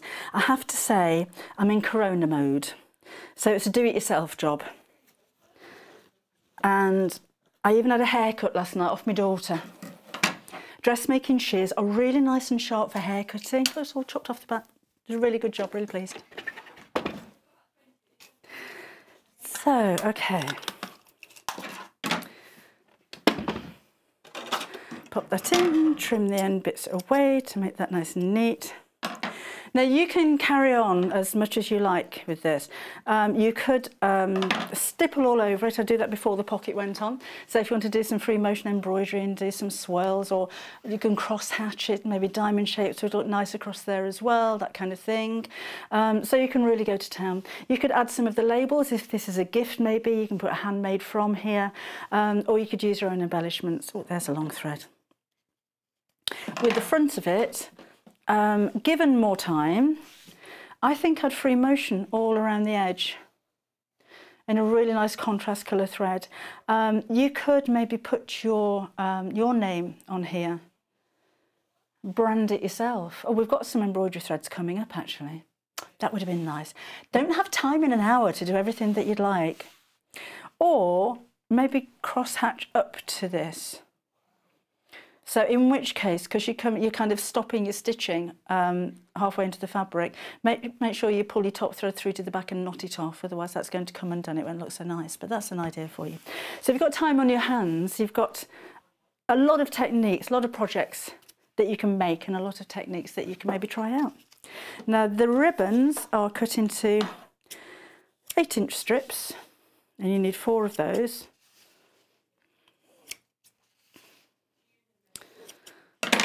So you've got all of that left.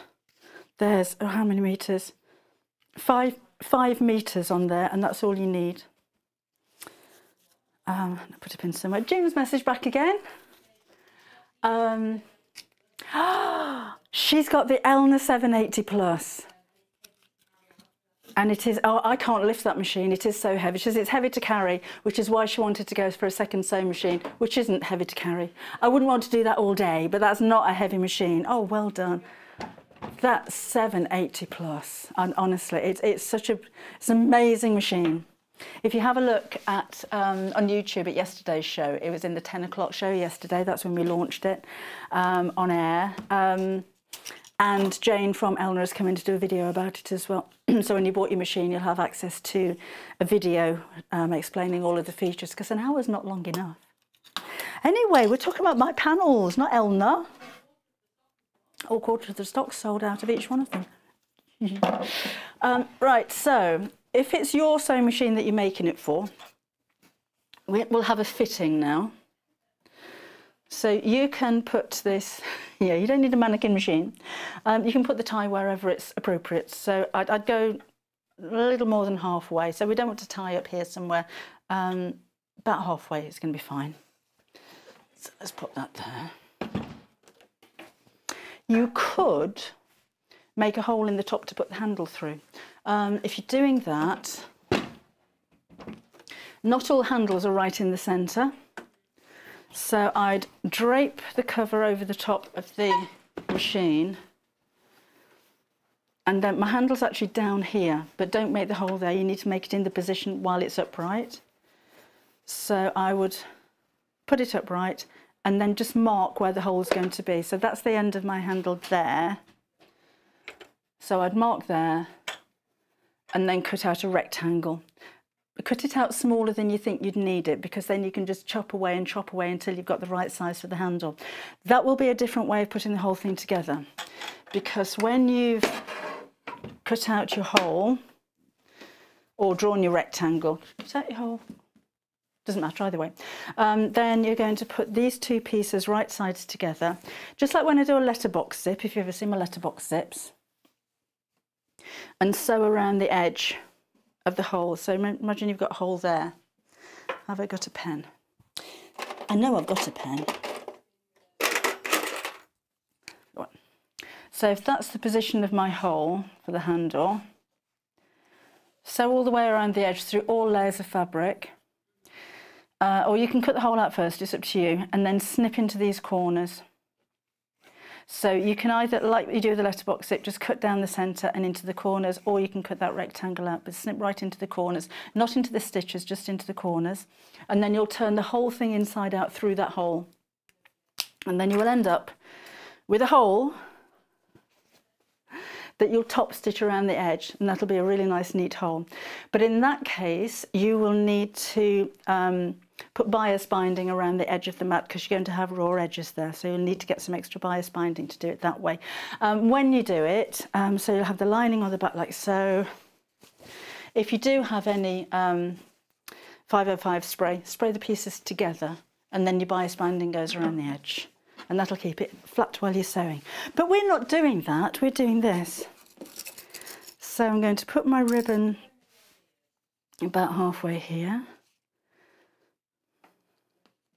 But this is what I like about the panels, or something that I've tried to do with the panels, is make it so that you do what you want with them.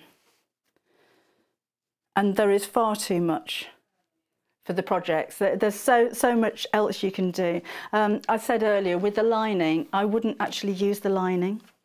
I'm just measuring that against the front so it's in the same place, because you don't see a lining. And they're really nice prints, so I would use some of my own fabric and make a lining out of that. Where are you? There. So I'm just going to sew over the ends of those to hold them in place, so I can take the pins out.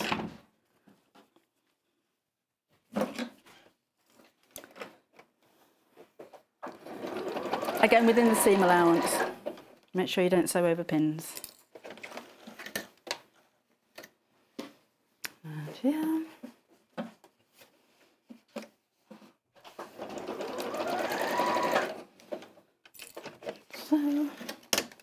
So all four pieces the same.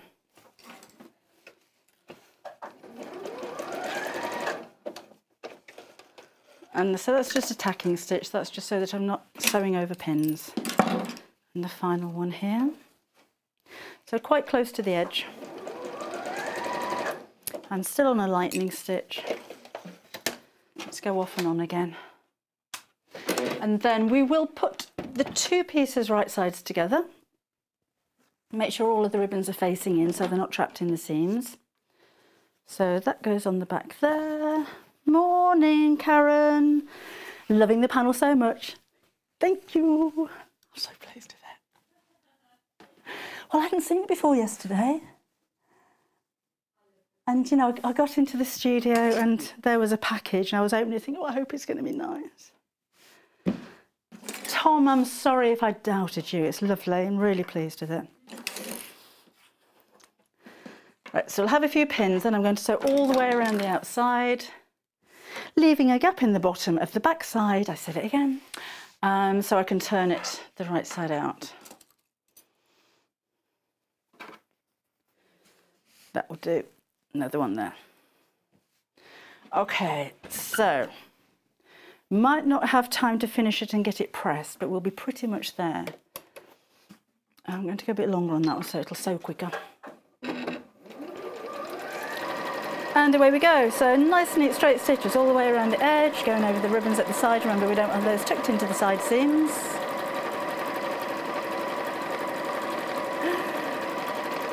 Try and keep your seam allowance consistent, because on the outside you've got a grey border and you'll be able to tell if there's any kind of wobbly lines.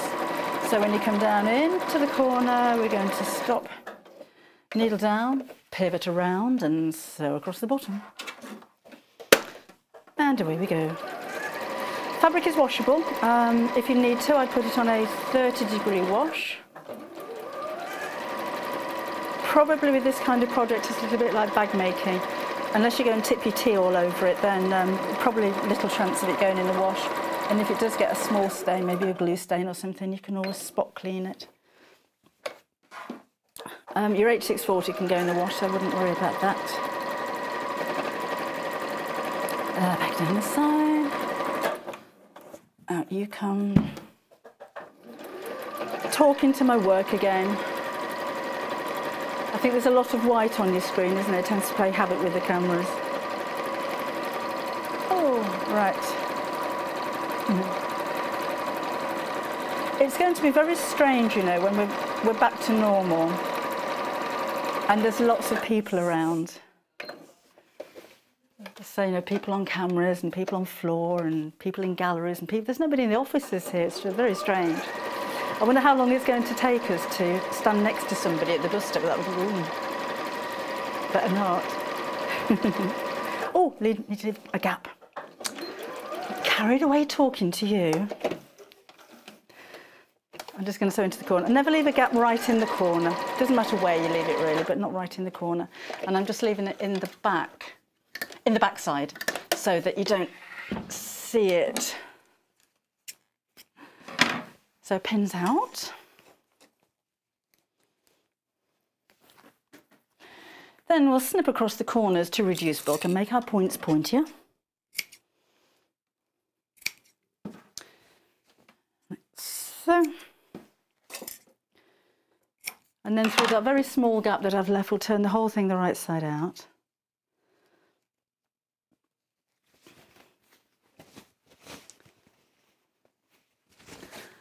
Push out my points. She's looking for. I've got a bone creaser. Just to point the points out, we do have a stiletto available for such tasks. Or if you've got a knitting needle, just use that. I'm dreadful on shopping telling. Just don't buy a mannequin. Use a knitting needle. I don't like to sell you things that you don't need. I'd rather be honest about stuff like that. Although that stiletto is very good and I do have one at home. But if you don't need it, you don't need it. Let's push out the points.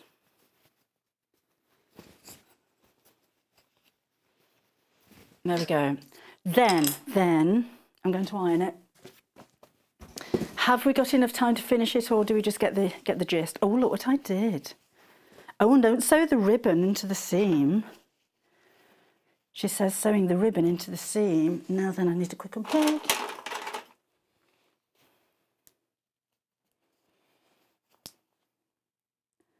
So let's just take those out.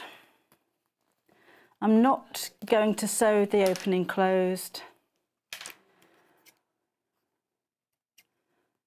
because when I top stitch around the edge, that's going to close over anyway. So I don't think, oh, I've got to start sewing all over again now.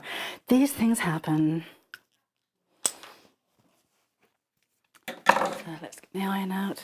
I think we might have a long hour this time.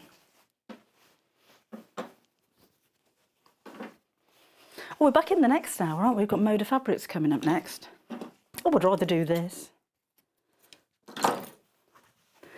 So I'm pressing that now because I'm going to top stitch all the way around the edge, and it's folding back at the moment, so I'm taming it. Putting the crease on the edge, and then I'll top stitch, and then you need to top stitch quite close to the edge, so maybe 1/8 of an inch away, because I don't want to make the pockets any smaller, and I need to close the opening, because I'm not going to do that by hand. So just fold that in, that's where I turned it, fold the two edges in together and give it a press, and then when I sew around the edge, that'll close the opening. Give that a quick blast. Oh, go on in. I only talk to my work when it's not behaving. I never give praise. Right, there we go. There we are. Couple of things to do. I'm going to sew straight down the centre, and that's purely because I don't want it to bag, because those two pieces aren't stuck together. So we'll go straight across the centre, and then we'll go all the way around the edge. So large stitch, and away we go. So remember, this is the grey option I'm working with. We do have a green one. I'll show you that again in just a second. There is everything that you need in the kit. So the H640 is included, and you're getting a whole reel of ribbon, although you need very little. So being very generous with you. And of course your full instructions as well. So you may have seen the previous sewing machine panels that we actually sold those on Sewing Quarter. They were very popular. They're sold out in the first show and then never came back. But we've got them back, but in a different colour. So again, this is just, I like a bit of top stitching. I think it gives a really nice professional look, but practically it's holding the layers of the fabric together. And again, if you're not too confident in top stitching, use the same colour thread. So use a grey thread on this one, and then your stitches won't stand out so much. If you are confident, then use a completely contrasting thread. A deep red would look nice on there to pick up on the colour of the sewing machines. And remember, the sewing machines are my actual sewing machines, photographs of. So I have these dotted around my house. Into the corner, needle down, pivot, and carry on. So with the lining of the panel, you could use that to make matching cushion covers. There's plenty enough to make a sewing machine mat. Maybe use something like the Bosal foam on a sewing machine mat to make it nice and bouncy. We hopefully will be getting that on Sewing Street at some point. You could be making storage boxes for your sewing room. You could be making gifts for people who sew. There's plenty here with the spare pieces that you can make matching pin cushions or small pouches. I love the idea of having everything coordinated in the sewing room, particularly when it's sewing themed. And sewing machine printed fabric tends to be one of the most popular amongst sewers. I've even seen chairs covered in sewing machine fabric for a sewing room, which is a really lovely idea. That might have been on the Sewing Book Fans page, actually. Okay, almost done. This is the opening, so I'm just going to line up the edges there. And again, so close to the edge, so I'm sewing the opening closed. And so the little bit where I caught the ribbon, I can't even remember where it was, but that's been closed. And the opening's been closed as well, so you don't have to do two jobs there. And I'm almost finished. So let's press back there. I have got a few threads to snip.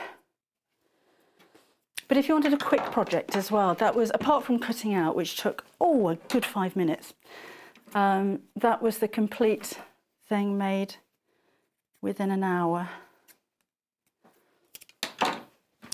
So let's just make sure it fits. Still got, don't like these threads.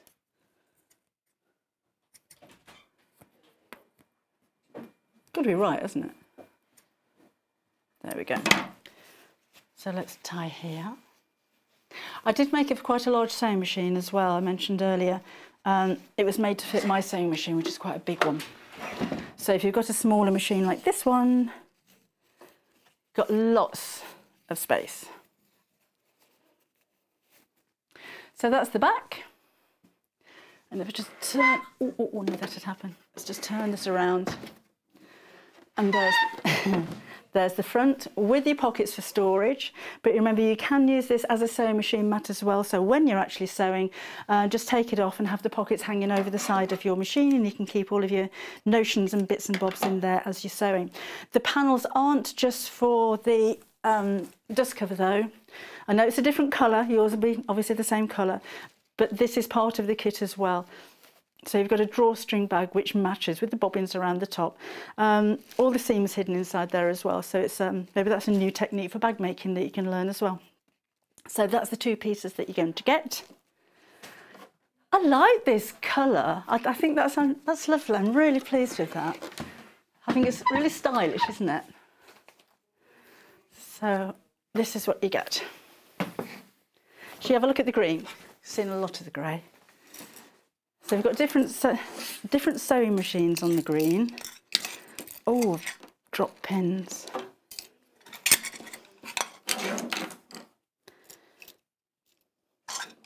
You get these boxes of pins, and when you take them out, you can never get them back in again in the same way. You do have pages and pages of instructions, so don't worry about the bag. You've got instructions there. Maybe next time, if we've got some stock left, I'll make up the bag. Because these videos are on YouTube, so hopefully by later on this afternoon that'll be uploaded, as are all our Sewing Street shows. So you can always go back, you've got a reference there to things that we've been making.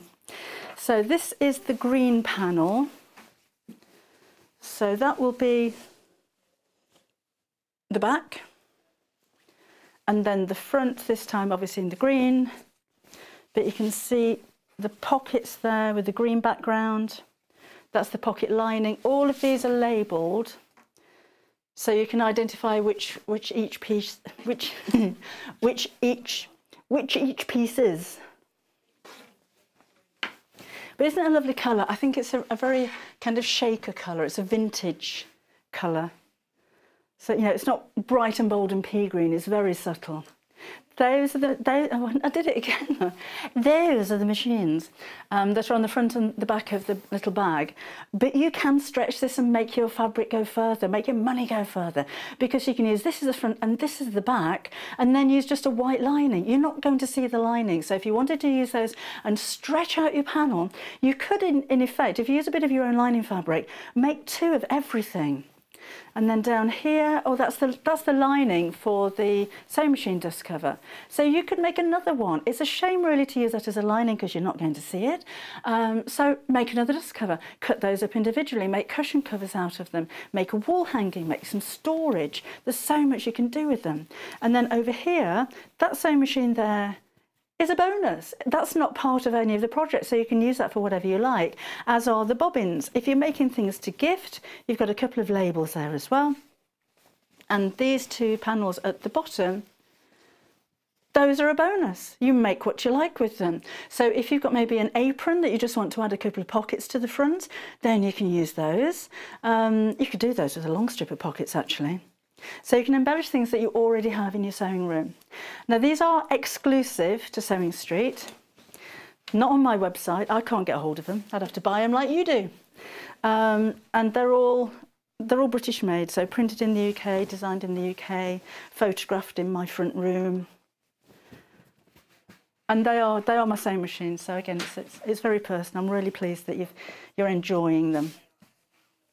So that is the green. They were selling before we came to wear, which is a real compliment. Thank you very much. So that is the green. This one's the grey that I was making up. So you've seen lots of that panel. Let me show you the little bag. It's going to be those two pieces and those two as the lining. You get full instructions. You have a whole metre square of your H640 and 5 metres of ribbon. There's loads left over from that. So if you're £34.99, I think you've got great value for money there. But only available here, remember. Don't start texting me or well, you can't text me. Don't start messaging me on Facebook saying, when are these going to be on your website? They are exclusive to Sewing Street and always will be. Right. Let me give you the details of the machine here that I've been using as well. It's got its posh frock on at the moment. So this is the Elna 550. £479. It's a great starter sewing machine, or the kind of sewing machine if you're upgrading from a mechanical or an electronic sewing machine. If it's a first sewing machine, it's really simple to use. Or if, like June, you've got your big posh heavy machine, but you want something more lightweight that you can carry around. It has 50 stitches, and those are all listed here. So all you need to do is to choose the number, program it in on the buttons here. So it's literally up or down to choose the number. The machine will automatically set the correct stitch length, or the default stitch length, stitch width, and this adjusts the tension according to each stitch as well. You can override that using the buttons at the side if you need to. These underneath here are the stitches that you probably use most often. So instead of going into the numbers, if I want a zigzag stitch, I just press that. It'll go to a zigzag stitch. On the front, we have a speed control and a start-stop button, so you don't need to use the foot pedal.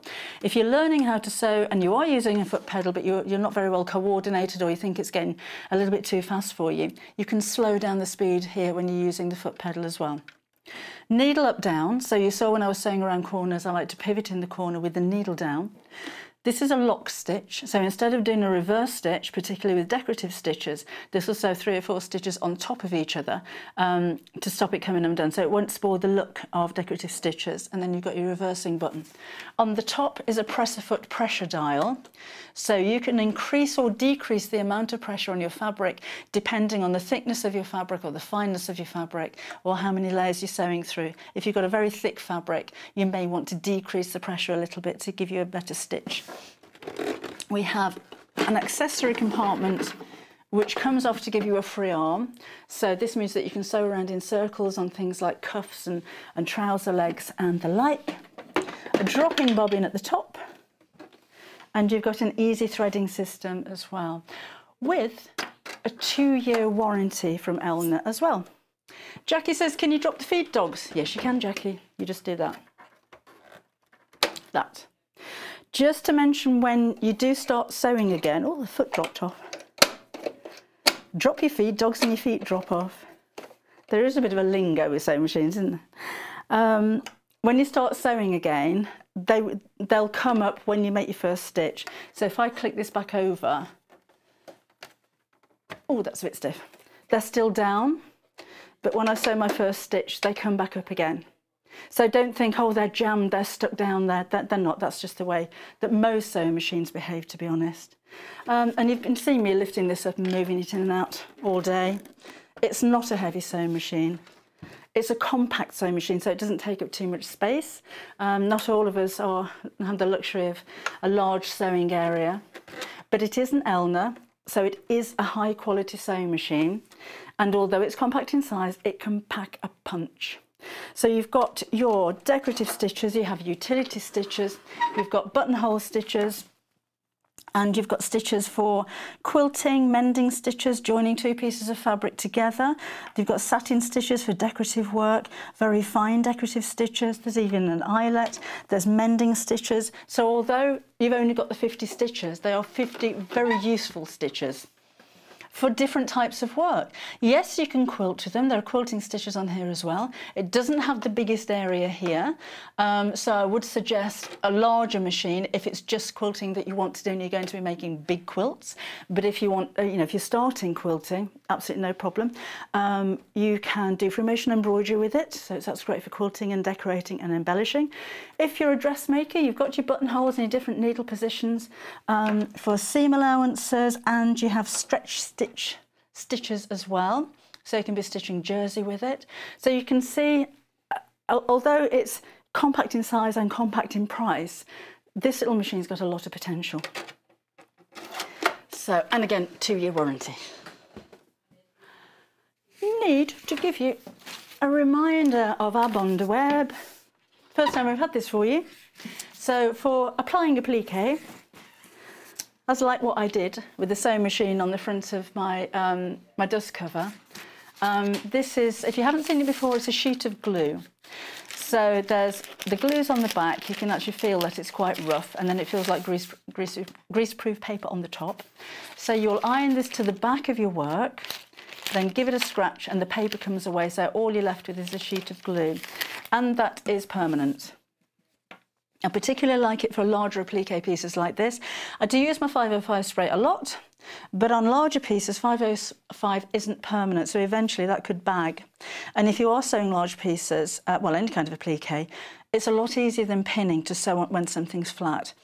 But with your Bonder web, it's very unlikely that this is going to fray very much around the edge. So if you wanted to do a looser stitch or a decorative stitch, or if you have something that's unlikely to be laundered, so it's not going to be washed basically, then your Bonder web will be able to hold that applique in place. So maybe it's storage boxes or bags or something like that. You don't need to sew your applique on, but really, really useful, and you're getting so much.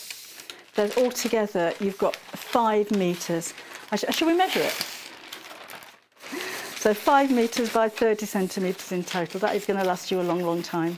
Because I do quite a bit of sewing, you know. And I tend to buy everything in bulk. You know, my 505 spray is the biggest can that you can get, and I'll buy 6 at a time. That's the size that I buy because it lasts so long. I buy this by the roll, not by the metre. But this is almost like a professional amount of Bonder web that you're going to buy. So yeah, that'll last you for a long, long time. We've got some embroidery threads. I mentioned those earlier, didn't I? That would have been nice to free motion embroider on my sewing machine mat if I was going to quilt it. There we go. They come in a very securely fastened box. And we have 50 embroidery threads, so polyester embroidery threads, so they've got a really nice sheen to them, for $49.99. So that only works out at just under £1 a piece. And you've got the case there as well. Now, I'm looking at this being very picky because last time I brought you this, I very carefully arranged all of these bobbins back in their correct place. Is that Vicky? I'm just going to have to do it all again, aren't I? Well, all different colours, so no 2 of these are the same. Honestly, look at the mess in here. I have to have it right.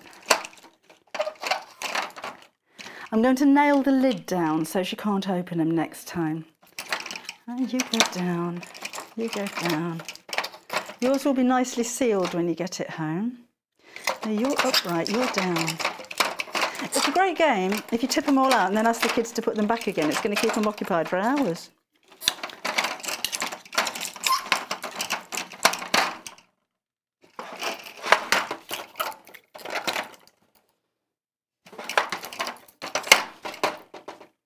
There's one missing.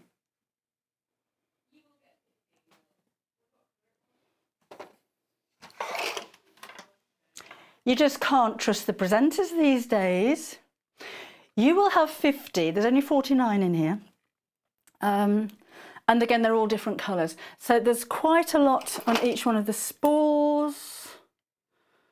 500 metres on each one. That's a lot of thread, and it's a polyester quite a fine thread, which is perfect for embroidery because you're going to use so much thread. It'll go over and over in the same place. So if you're embroidery machines, this is great, but also for free motion embroidery.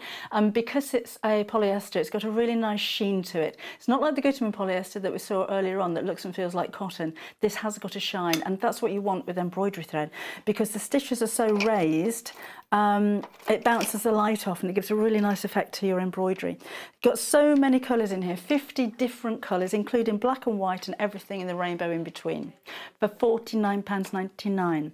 £1 a spool is so low, and that's like £1 a spool, and you've got the case for free.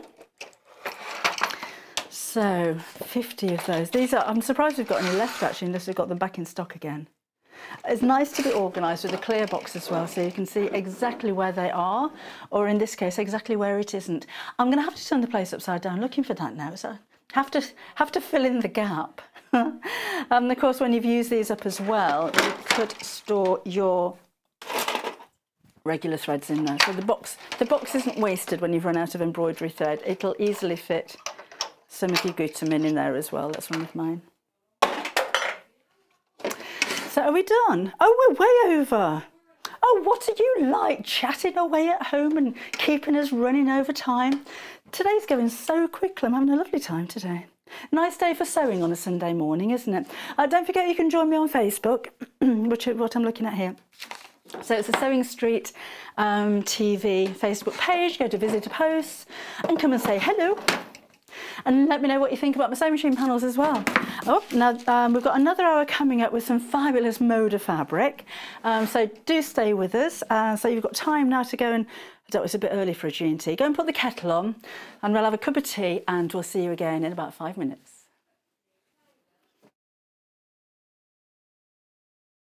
Hello and welcome. We love hearing from you, and we really hope that you can follow us on our social media platforms.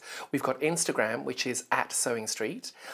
We have Facebook. We've got 2 Facebook pages. One is the Sewing Street TV page, and the other one is Sewing Street Fans. All 3 of these are monitored all the time by our wonderful team, and if you want to message us on air, drop us a line on either of those 3 and we'll definitely be able to answer your questions that you may have. If you post on the actual wall, we can perhaps answer there. Otherwise, message us as well. That works really, really well. Thank you so much for being involved, and it's only because of this community that we're able to bring you all these different diverse products and to be able to answer your questions that you may have. Another way you can stay in touch with us is by signing up to our newsletter. These newsletters are sent out to you very regularly, and they include not only our guest profiles of upcoming guests, but also amazing shows that we've got coming up for you. And if you want to look at the amazing products before everybody else, that's the best way to do it. If you'd like to sign up and you haven't already, the link to follow is www.sewingstreet.com/sign up.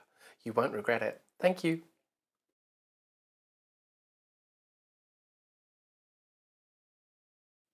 Hello there, I'm Debbie Shaw, and I would love you to join me on the first Monday of every single month for Sewing Street Surgery. Now, this is a dedicated hour where I answer your questions, and that could be questions about techniques, it could be questions about tools, it could be questions about new products, or maybe something that you've seen that you just don't understand. There's a lot of questions about tensions on sewing machines, and there's a lot of questions about working with different weights of fabrics. So if you have a question that you'd like to ask me, the easiest way to bring a question over to us is to go to our Facebook page and post your question on there. I will collate all of those questions throughout the week. If we need any new products for you, or if we need any new demonstrations, those will all be worked on leading up to that first Monday of the month. So do join me, Debbie Shaw, on Sewing Street Surgery on the first Monday.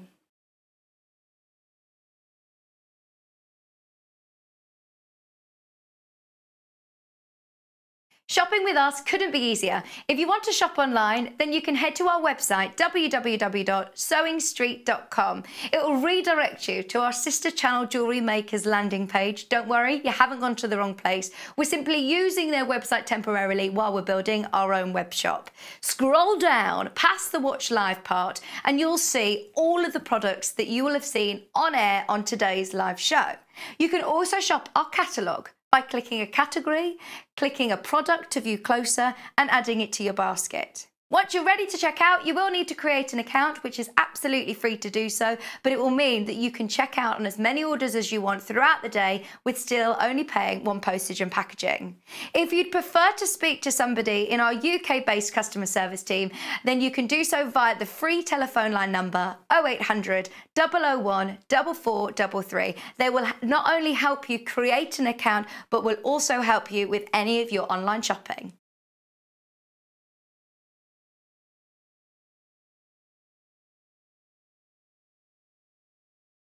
Hi, I'm John Cole Morgan and I'm here to give you my top tips on how I go about enjoying my sewing experience.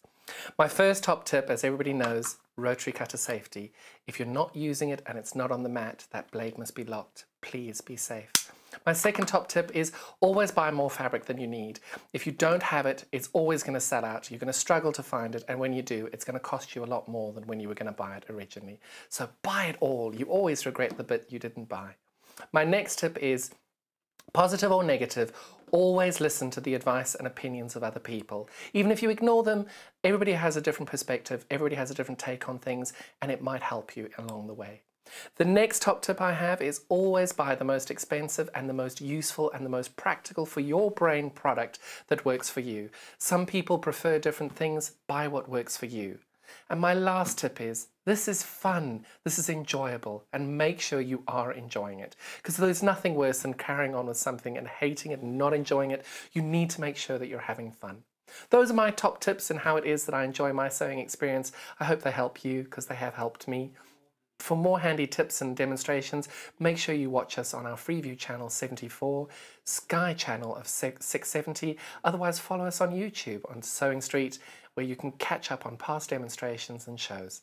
Thank you so much. Bye-bye.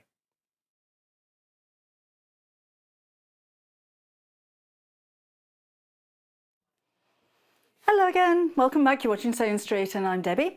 And now in this short hour, because we just talked so much in the previous one, we've only got 3/4 of an hour, we've got Moda fabrics for you and we've got something new to show you as well. I love collections that have been put together like this, particularly if you have quilts in mind, because you know that everything is going to mix and match together perfectly. So it is nice, particularly if you're making a big project, that you have a range. I know it can be very difficult when you go into stores or even try to shop online to pick out fabrics and mix them together. And sometimes when designers do this with fabrics, you think, well, I wouldn't have put that with that, but it actually works really well. So collections are lovely things to have, but we have lots of collections. We have individual fabrics for you as well. We've got a Moda huge jelly roll and we've got some layer cakes. So if you can't hang around with me, then take a look on our website on sewingstreet.com and you'll be able to see everything that we've had in the previous 2 hours live, everything that we have for you in this 3/4 of an hour, and everything that we've got on the channel as well. So sewingstreet.com. If you'd like to order on the phone lines, you can do. It's 0800 001 4433, and that's a free UK helpline. Should we take a look at the first selection? Look at the colours of these. We're very kind of organic in the colours that we have in the collections today. Really beautiful, classic Moda designs, all florally themed, with lots of flourishes and lots of flowers and lots of leaves. But when you see the collection together like this, doesn't it look, you move out the way, doesn't it look quite vintage? The kind of colours that you see in upholstery in stately homes, or really beautiful wallpapers. And that's quite a coincidence, because May Morris was actually a wallpaper designer, as well as a fabric designer, as well as a jewellery designer, and she's William Morris's daughter.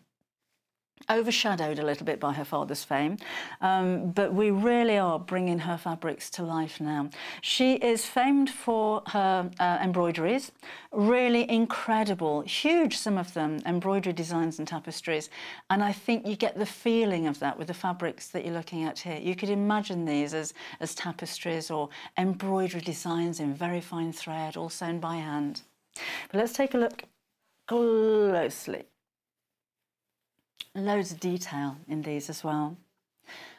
Moda brings you the quality, May Morris brings you the design. So when you see a big brand name like Moda, you know that you're looking at soft, dense cotton which is going to be suitable for so many things apart from quilting. It's a dressmaking quality, it's a homewares quality. So it could be cushion covers and table runners you're making from these. The big collection, I would imagine you're going to be quilters. It's £58.99. There's 4 metres of fabric there in total. So let me take you through. Are they bluebells? No, they're not, are they? I'm not very good with my flowers. Oh, this one's got birds in it. Irises? No, that one. Really lovely birds. Oh, I was looking, we sat in the garden with my son. My son's an ecologist, so he'd know all of the Latin names for everything that you see here. And he's very much into nature. And I said, well, there's a robin there. And he says, it's not a robin, it's a dunnock. Never seen one before. And he says, you've got loads of them. And it was the size of a robin, but with like a slate blue head and neck. Never heard of them, never seen one, got a garden full of them. Who knew? I thought they were robins. And he sits there saying, you hear that, that's a chaffinch. And then, oh no, that one's a sparrow. I know what the pigeons sound like. So we had quite an experience in the garden yesterday. Didn't realise they had so many birds. By the by, so moving on again to more delicate flowers. So that's the same print as the first one that you saw, but a slightly different background colour. And we've got really delicate, right in the middle of the petals, you've even got little stamens and little dots there. There's so much detail in here. And there are so many colours involved as well. So you can imagine if you've already got dark red fabrics or golden coloured fabrics or browns or creams, the print in the background as well, it's actually printed like linen, but so soft, such a really lovely quality of fabric. So 1, 2, trying to keep these in order. Oh, this is beautiful. Do you want to see? I love that design. Do you know what it reminds me of? When you see Victorian fireplaces and they have hand-painted tiles at the side. So you've got bunches of tulips. I think that is absolutely lovely. You could make borders out of those, couldn't you? Because the tulips are all in rows. That is so pretty. Oh, I'd wear that. I'd have that in the home. Maybe fussy cut some of them and applique them with the Bondi web that we had in the last hour. Like to tie everything in together. I wish I knew the names of these flowers.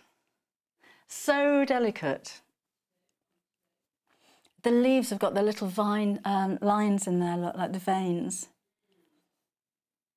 Honeysuckle. I knew I should recognise that one because I've got a garden full of it. It grows like weeds. I love it. All dangles over the walls and it's really pretty.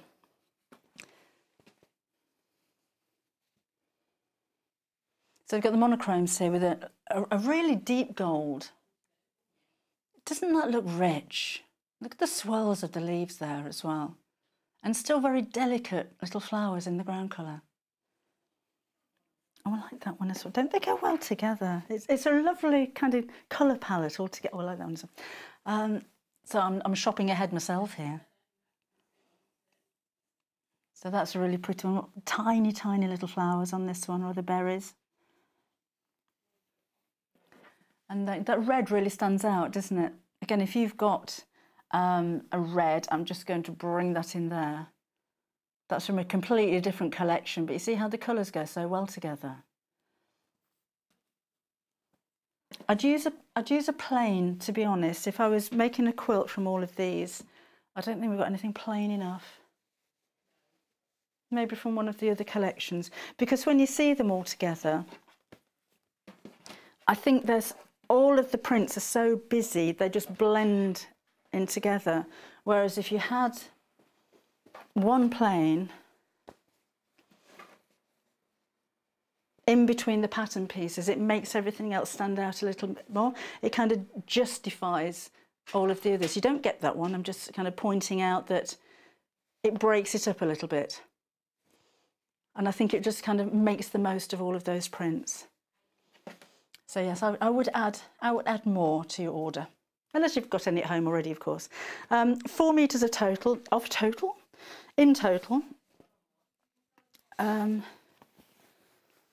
and 112 centimetres wide. This one is available by the half metre, not all of them are. So if you think, I just love that one and I want to make a pair of curtains, I want to make a dress, I want to make a blouse, I want to make lots of cushion covers, or I want to make a tablecloth. This one is available by the half metre, which means that if you order 2, you get a 1 metre length. If you order 10, you'll get a 5 metre length, so on and so forth. £7.49 is your price for half a metre. Look at the drape on it, look at the sheen on it. But the best thing, I think, and when you gather that it's just so soft.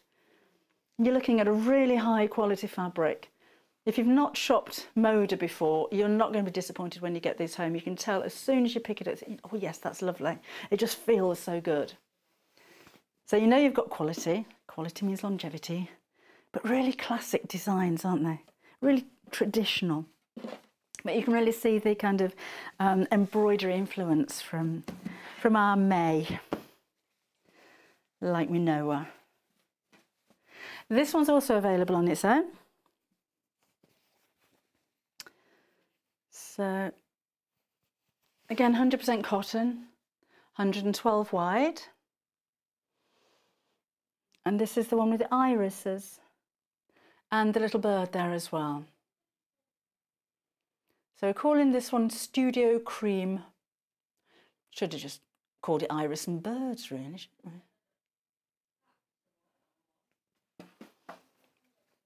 So have a look on the website for more. They're not all available by the half metre, just those 2 from this collection are. But we've got more collections. Should we do crimson? Go there. So again, when you see the whole collection together, you're looking at rich reds. Personally, I wouldn't call them crimson. They're more of a russet, they're a deep, rich brick kind of red. I think crimson is a bit more bright and pillar box to me. But it gives a rich look. I'm going to say rich a lot because they look rich, they look luxurious. They're really traditional designs again. And just like with the previous one, I was saying you can imagine these, not in this type of fabric, but these kind of prints hanging in velvets against huge windows in stately homes and tied back with big gold tassels. And you can imagine it, can't you? It's that kind of look, an opulent kind of look. So let's take a look at what you're getting. You've got similar prints, but in different colours. Are they bluebells? There will be proper flowers, not just stylised. So there again is your the iris with a little bird in the background. Don't they look different in different colours? And just show the previous one. This is the one that I loved from the first collection. It looks very different when you see it in crimsons. Still love it. And there's the honeysuckle. And still, again, it looks incredibly different. This is a little different to the previous. So this is more like a border print. Little daisies. And then there's the one with the berries. I think they're berries. They might be very tiny flowers. My eyes aren't that good. You have a look. Berry? Okay. Very berry. And then, no, I don't know what they are. That's the one with the leaves look like filigree. They just look like swirls. Oh, look at this one. I'm going to open this one up to show you. Now, if you wanted to use this as a border, you'll need to order quite a lot if you're going to use it that way, because that's ½ metre in length. So the print actually runs down the fabric. But there's no reason why you couldn't. It's got owls on it. There we go. So you've got little owls, birds, flowers. Maybe you wouldn't use this as a border because the owls would be sideways. And again, you've got the fruit in there. Aren't they? They're just so detailed. You could imagine that as a tapestry. That would be amazing. And again, £58.99 for all of those together. I think, was this one of the ones that made it actually make as a tapestry or embroidery initially? Shall we have a look? curve. That's the one. So, worked mostly in darn stitches. Darn stitches. Oh, it's a hanging. Oh, I see. Use a stem stitch for the outline work with many different coloured silks. So that was what she used to embroider in silks, including shades of green, brown, purple, yellow, cream. And the birds are embroidered through additional cotton backing. That's very much the same, isn't it? Wow. Okay. So 4 of these are available by the ½ metre as well. Let's put that back reasonably neatly. So the first one that we saw is again available by the ½ metre. So if you wanted larger pieces for larger projects, or you just, I don't want all of that lot, I just want one, then you can do. So you can go for ½ metre or all joined up if you order more than one. So dark, it's called crimson, but it's not. So deep burgundy in the background, and then just that pop of pink and blues. £7.49 for ½ metre, and it's 112 wide. So assorted flowers doesn't help me out very much as what those flowers are. But there's no point in messaging in because I'll forget anyway.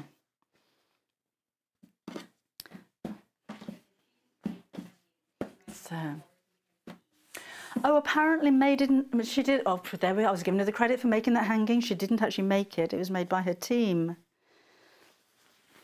There we go, this is the Iris and Birds, I've named it, not its name.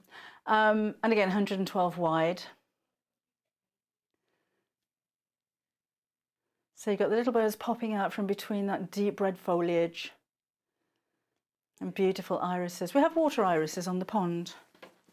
Don't actually have them in the garden. That's really pretty. I'd be making cushion covers out of these, I think, and I would put tassels in the corners. Because we're rather upmarket kind of look, methinks, with these. This one is available individually. So this is the tulips. That's the one that I said you could cut into borders, which I think would be really nice. So maybe you're putting them around a quilt or a wall hanging or centerpiece on your table maybe.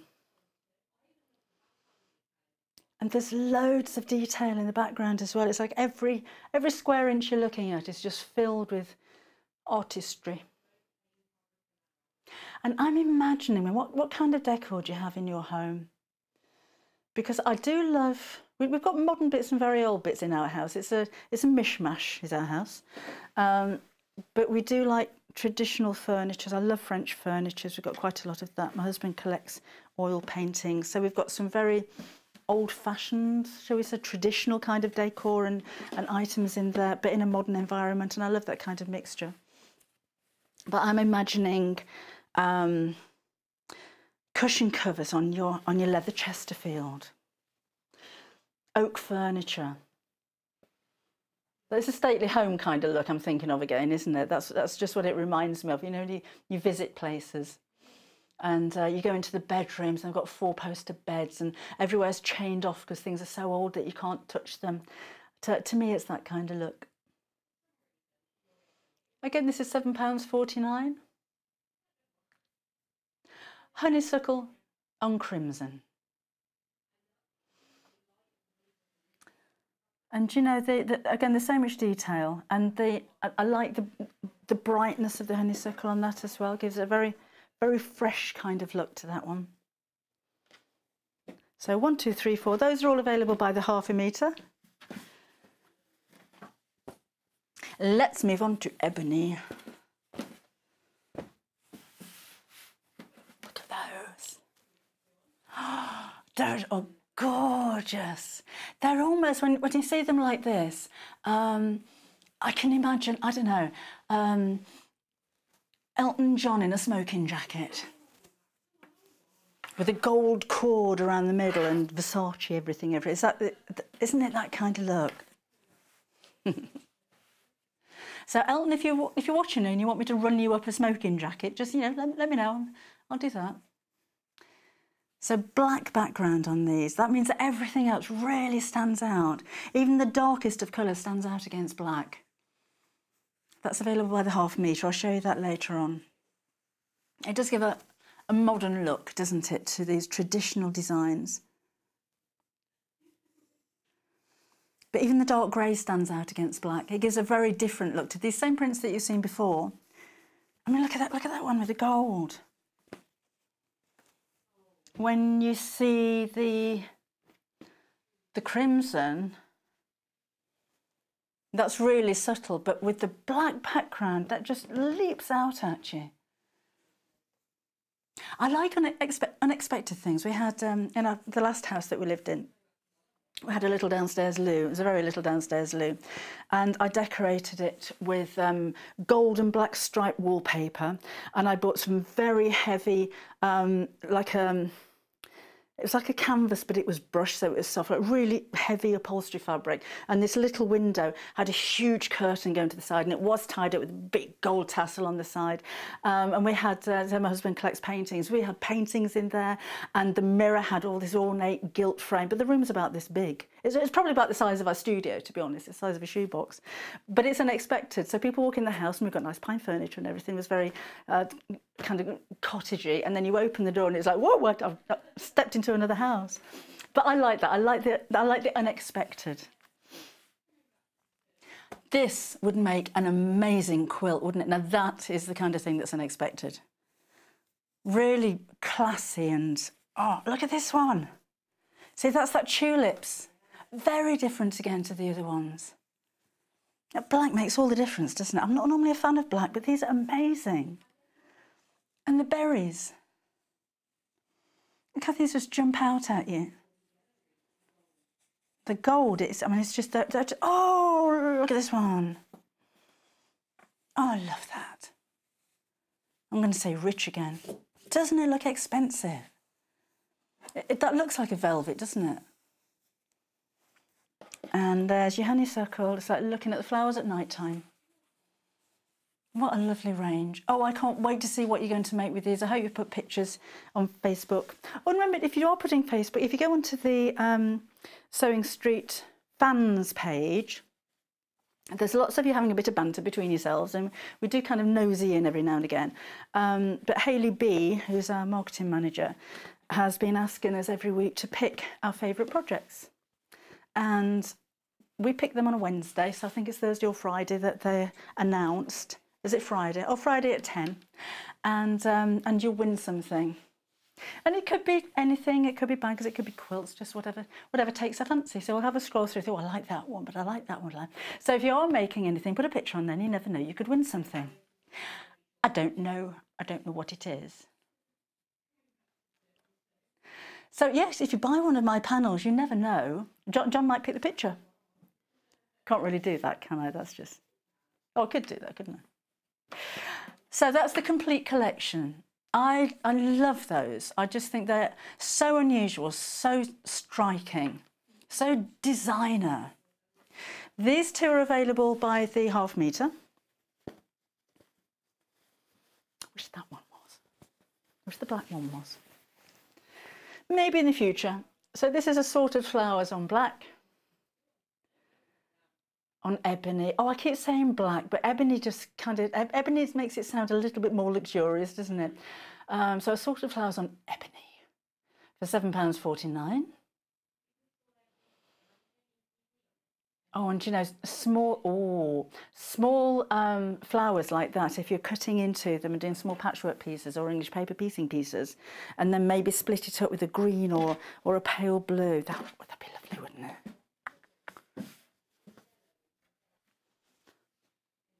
It's not exactly pale blue, but look what a difference it makes when you put it next to a similar colour fabric. You're drawn to this immediately, aren't you, because of the contrast of the pale blue. The same would happen with the pink. I don't have a pink to show you, but I do have a red kind of colour. And again, you don't notice so much the blue, you go to this colour. And if you were to go for a greeny colour, you look at the green, and then maybe a gold, and pick out the gold. Now look what I've done. These are all in a specific order for a reason. This is the second one that's available by the ½ metre. So this is your Iris and Birds on ebony, but it's called Studio Ebony. £7.49 again for your ½ metre. If you order more than one, they all joined up in one long piece. Have a look on the website. We've still got another collection to go through, and we've got some that you've seen before as well. And don't forget, we've got the jelly rolls and we have the Moda layer cake coming up. But if you can't hang around, maybe you're cooking dinner or something, then go and take a look on sewingstreet.com. You'll see us live there, and then underneath you'll see all of the collections that we have for you. Let's move on to indigos. So lovely deep blue, and then just a pop of pale. So you've got the same kind of designs here, but there's 3.5 metres, which is why your bundle is a little bit less in price than previous. So there's the Iris and Birds. Now here I can see the bird more than I can the irises in this tone. It's a very different look. I'm going to show you again next to the ebony version, where the flowers really stand out. Flowers are a little more subtle on this one. So although it's the same print, it does look very different. Got the border one, and those ones, that's the ones with the, open it up. There you go. So this is the one with the owl. You have to look hard for the owl on this colour. So again, very different. Don't know, and haven't you just noticed as well, you've got the twigs on the border down the side. It's not a straight line. It's actually a row of twigs. It's really clever. So this is the one that was based on the original silk tapestry. Man. Oh, Christine's messaged in. Hi, Christine. Beautiful fabric, she says. Thank you.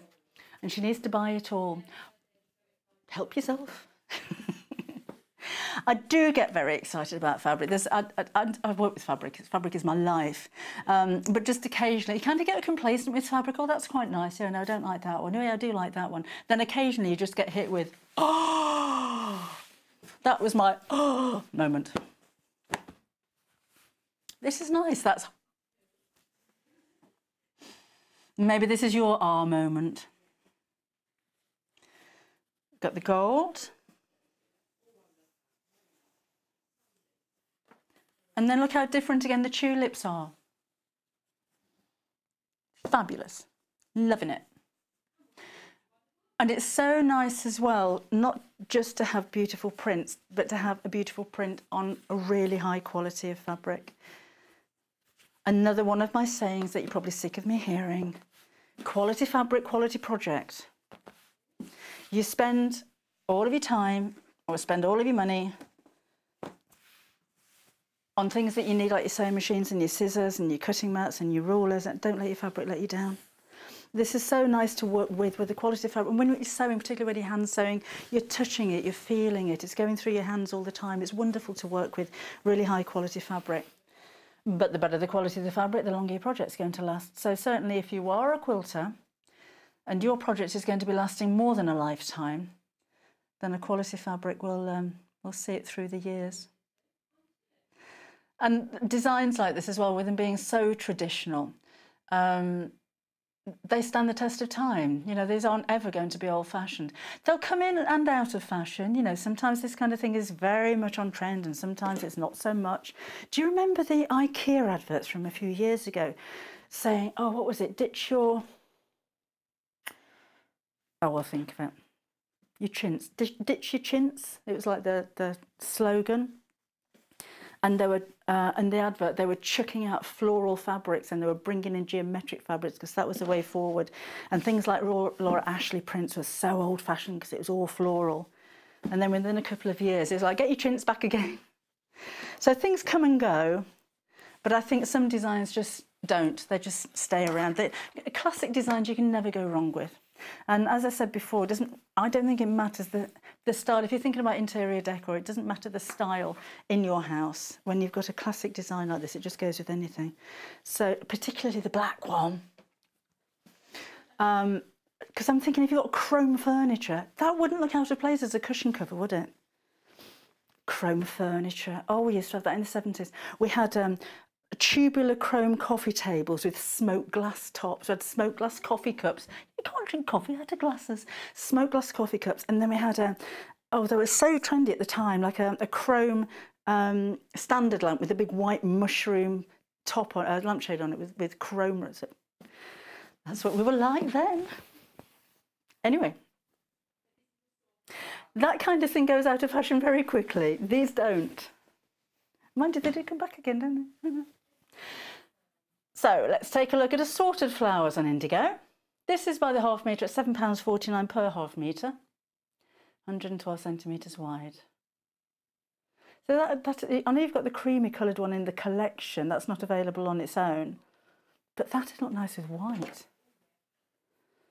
Go for the same quality of fabric if you're mixing it up though, because it'd be a shame to dilute your quality with a cheaper fabric. 1, 2. So 3 of these are available individually. So we have the studio that we've renamed Iris and Birds. That's also available by the half metre. Birds really stand out on that one, don't they? And finally is the striped twirl. This is the one that could make borders if you wished. But again, very subtle with a very dark indigo and then the lighter indigo, and kind of a yin and yang print, aren't they? Again at £7.49. Got some pre-cuts for you too, all by Moda. It's all about Moda in this hour. So that's the indigo. We've got a jelly roll. This is a massive jelly roll. So I'm not going to undo this to show you all of them, to be honest. 2.5 inch, but can I do it? Can I open them? They will never go back into the roll again, so I may have to buy these. I even like the ribbon that's wrapped around it. It's like got a tape measure on it. Don't use it as a tape measure, it may not be accurate. But look at the prints that you're getting here. So we have mint and flowers, ditzy flowers,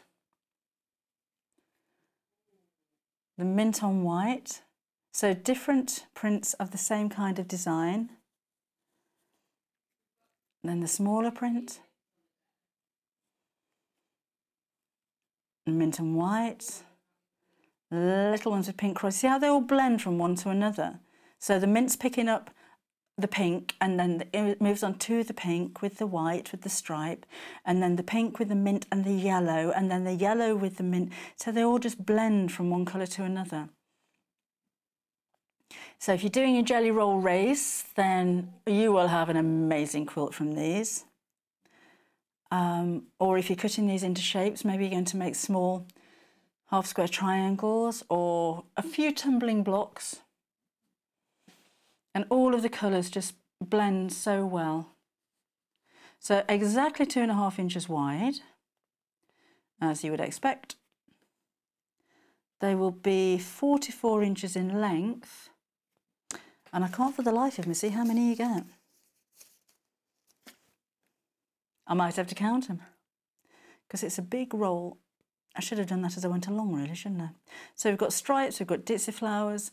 Again, for smaller projects, for piecing together. For binding, obviously these aren't cut on the bias, but if you're straight binding, you could use these for binding easily. Got the greys. And all small prints and designs.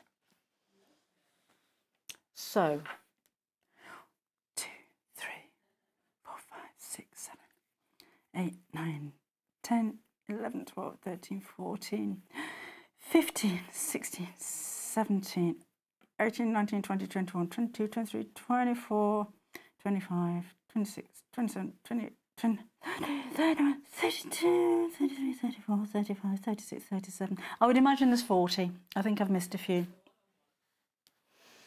But that's kind of twice the size as you'd expect from a jelly roll. They're normally 20 strips.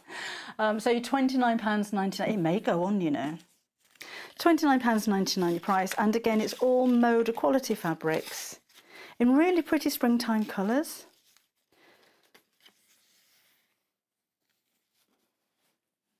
So go to all of this trouble and then you'll get John or Vicky coming in and just unrolling the lot. You can guarantee it. Or like with the threads, there'll be one missing. I have to, in the previous hour we had a box of 50 threads and there are only 49 in there. I have to find the one that's missing. Layer cakes. Layer cakes are 10-inch squares. So these are, they're brand names. So Moda developed the jelly roll because it looks like jelly in the States being our equivalent of jam. It looks like a jam roll. And layer cakes, no idea. But they're 10-inch squares, basically. And you've got the same beautiful fabrics.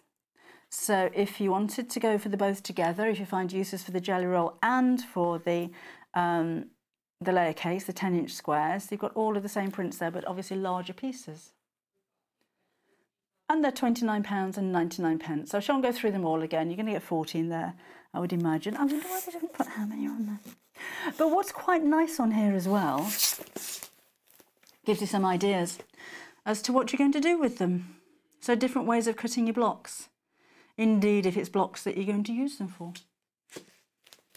So we've had some questions. Oh, Jennifer O'Neill, that is beautiful. Oh, have a look on the Facebook page. Jennifer's put a quilt that she made for her bed from Moda May Morris. That's amazing. Oh, is that the ebony? No, it's slightly different, isn't it? Lovely, love to see your pictures. That's gorgeous. Thank you, Jennifer. I had a question from Sue. Hi, Sue.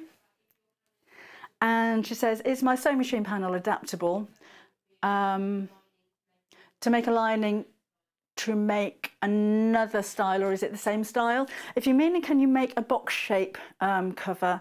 No, not really. It's just meant to be a drape style with the ties at the side, because I was imagining that you could use it to drape it and then use it as a sewing machine mat as well. So I suppose you could, but I haven't got a pattern or anything for that, so that wasn't what I had in mind. Oh, Joanne's messaged in. Hi, Joanne. And she said the thread on her Singer machine keeps breaking. She's threaded it several times and she's changed the cotton and the thread tension. Any ideas? Don't touch the tension, it won't be a tension problem. Your thread could be breaking for one of several reasons. If it's caught anywhere throughout the threading system, that could be the little nick on the end of your actual bobbin itself, that could have caught. Thread snapping may be something to do with, is the thread too thick for the needle? Have you tried changing the needle? Needles have a little groove that go down the back of them that feeds the thread into the eye of the needle, so the needle and the thread both penetrate the fabric at the same time. So sometimes if that thread's a little bit too thick, it can drag and it can actually snap.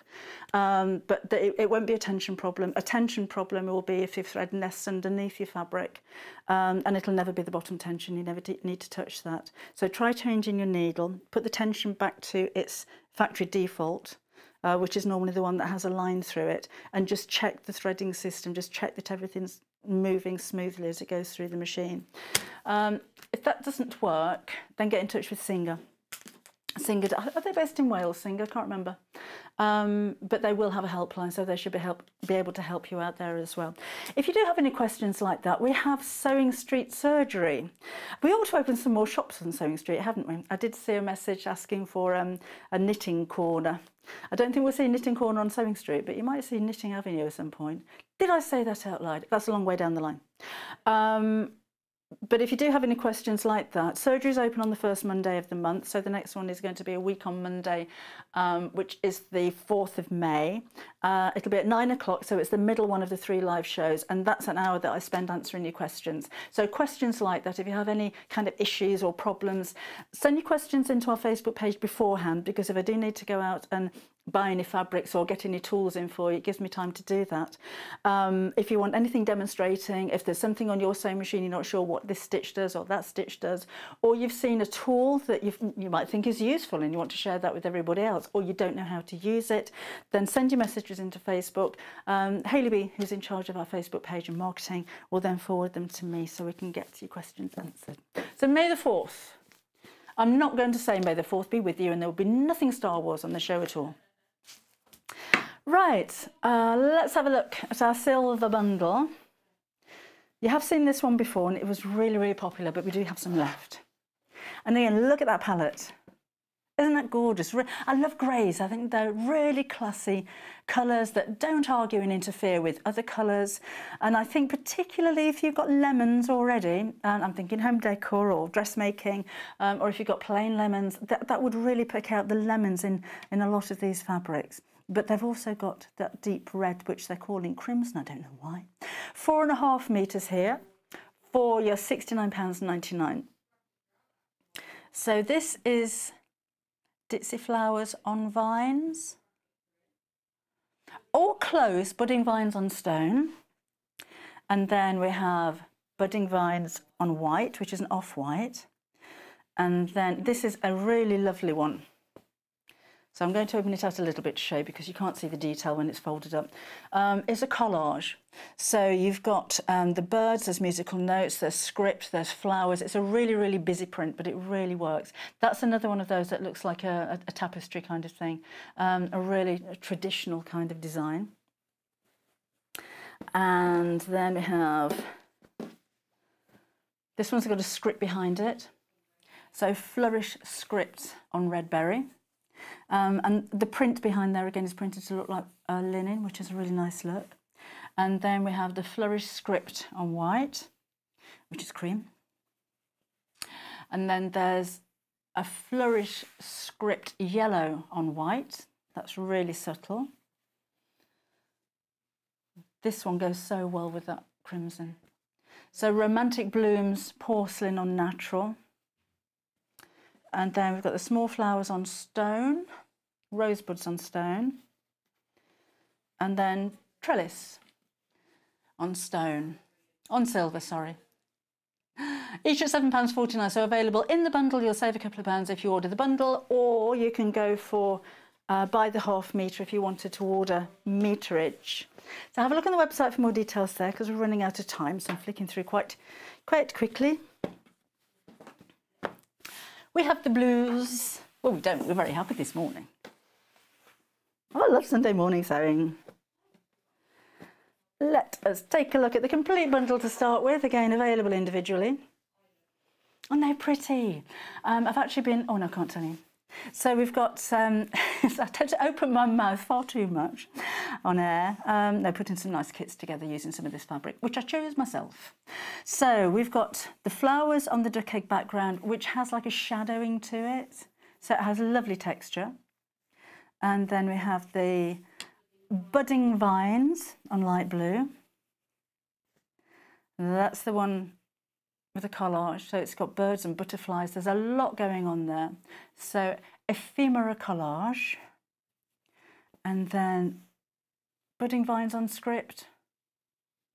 Oh, Flourish script silver on sky blue. Romantic blooms on crimson. Is that rosebuds? Rosebuds on light blue. Yes. Trellis on light blue. And trellis on white, which is cream. It has got a pattern on it. I don't know if you can, there was a way. There you go. You can kind of see it there, can't you? So it does have the trellis design. It's just very, very subtle. The first time I brought you this, I thought it was plain. Then I saw a spot. And then Joe, our very polite director, was laughing at me because he thought it was my eyesight. But it is there. So again, have a look on the website on sewingstreet.com and have a look at all of those individual pieces. And in fact, the two collections can match together because the reds or the crimsons are the same colour as the crimson. So if you want to, I like that romantic blooms on the white, but I also like romantic blooms on the crimson. You can go for those two together if you order individually, if you have a look on the website. So you can put your own collections together with those two because they all match perfectly well. I did that right, didn't I? I'm going to see you again bright and early tomorrow morning at 8 o'clock with more fabrics. That's a giveaway, isn't it? Sashko and Tools is at 9 o'clock. Oh, and then we have the Elna air threading overlocker and the 780 plus. Oh, if you haven't seen that 780 plus yet, you are in for such a treat. It's an amazing, I'm just checking Facebook. It's an amazing sewing machine. I wonder if we won't have any of the video ready by then, will we? Jane from Elna has very kindly come in and filmed a video with us, but we haven't edited it yet. I say we, that's nothing to do with me. But yeah, an amazing sewing machine. There was far too much to talk about in 1 hour yesterday, so hopefully I'll be able to cover some more things for you in the show tomorrow. And again, if you've got any questions, have a think about what you need to ask. It's a £2,000 sewing machine. There are going to be those of you that say, I really want it, but does it do this or does it do that? Ask the question, put it on Facebook if you like, put it on my Facebook page, and let's get all of your questions answered. And therefore you have a peace of mind when you make a large purchase like that one. Okay, we're almost out of time now. If you have a look on the website on sewingstreet.com, you'll be able to see all of the fabrics that we've had for you from Moda in this hour. You'll be able to have a look at and order, if you want to, my sewing machine fabric panels from the previous hour. And then we had a tool show at 8 o'clock this morning, if you weren't with us there, with scissors and rulers and ruler racks. And of course you can take a look at everything else that we have available for you on the website. Stay with us though, we're still here even though we're not live for the next couple of hours. We've got more sewing shows coming up. I'll see you again tomorrow morning.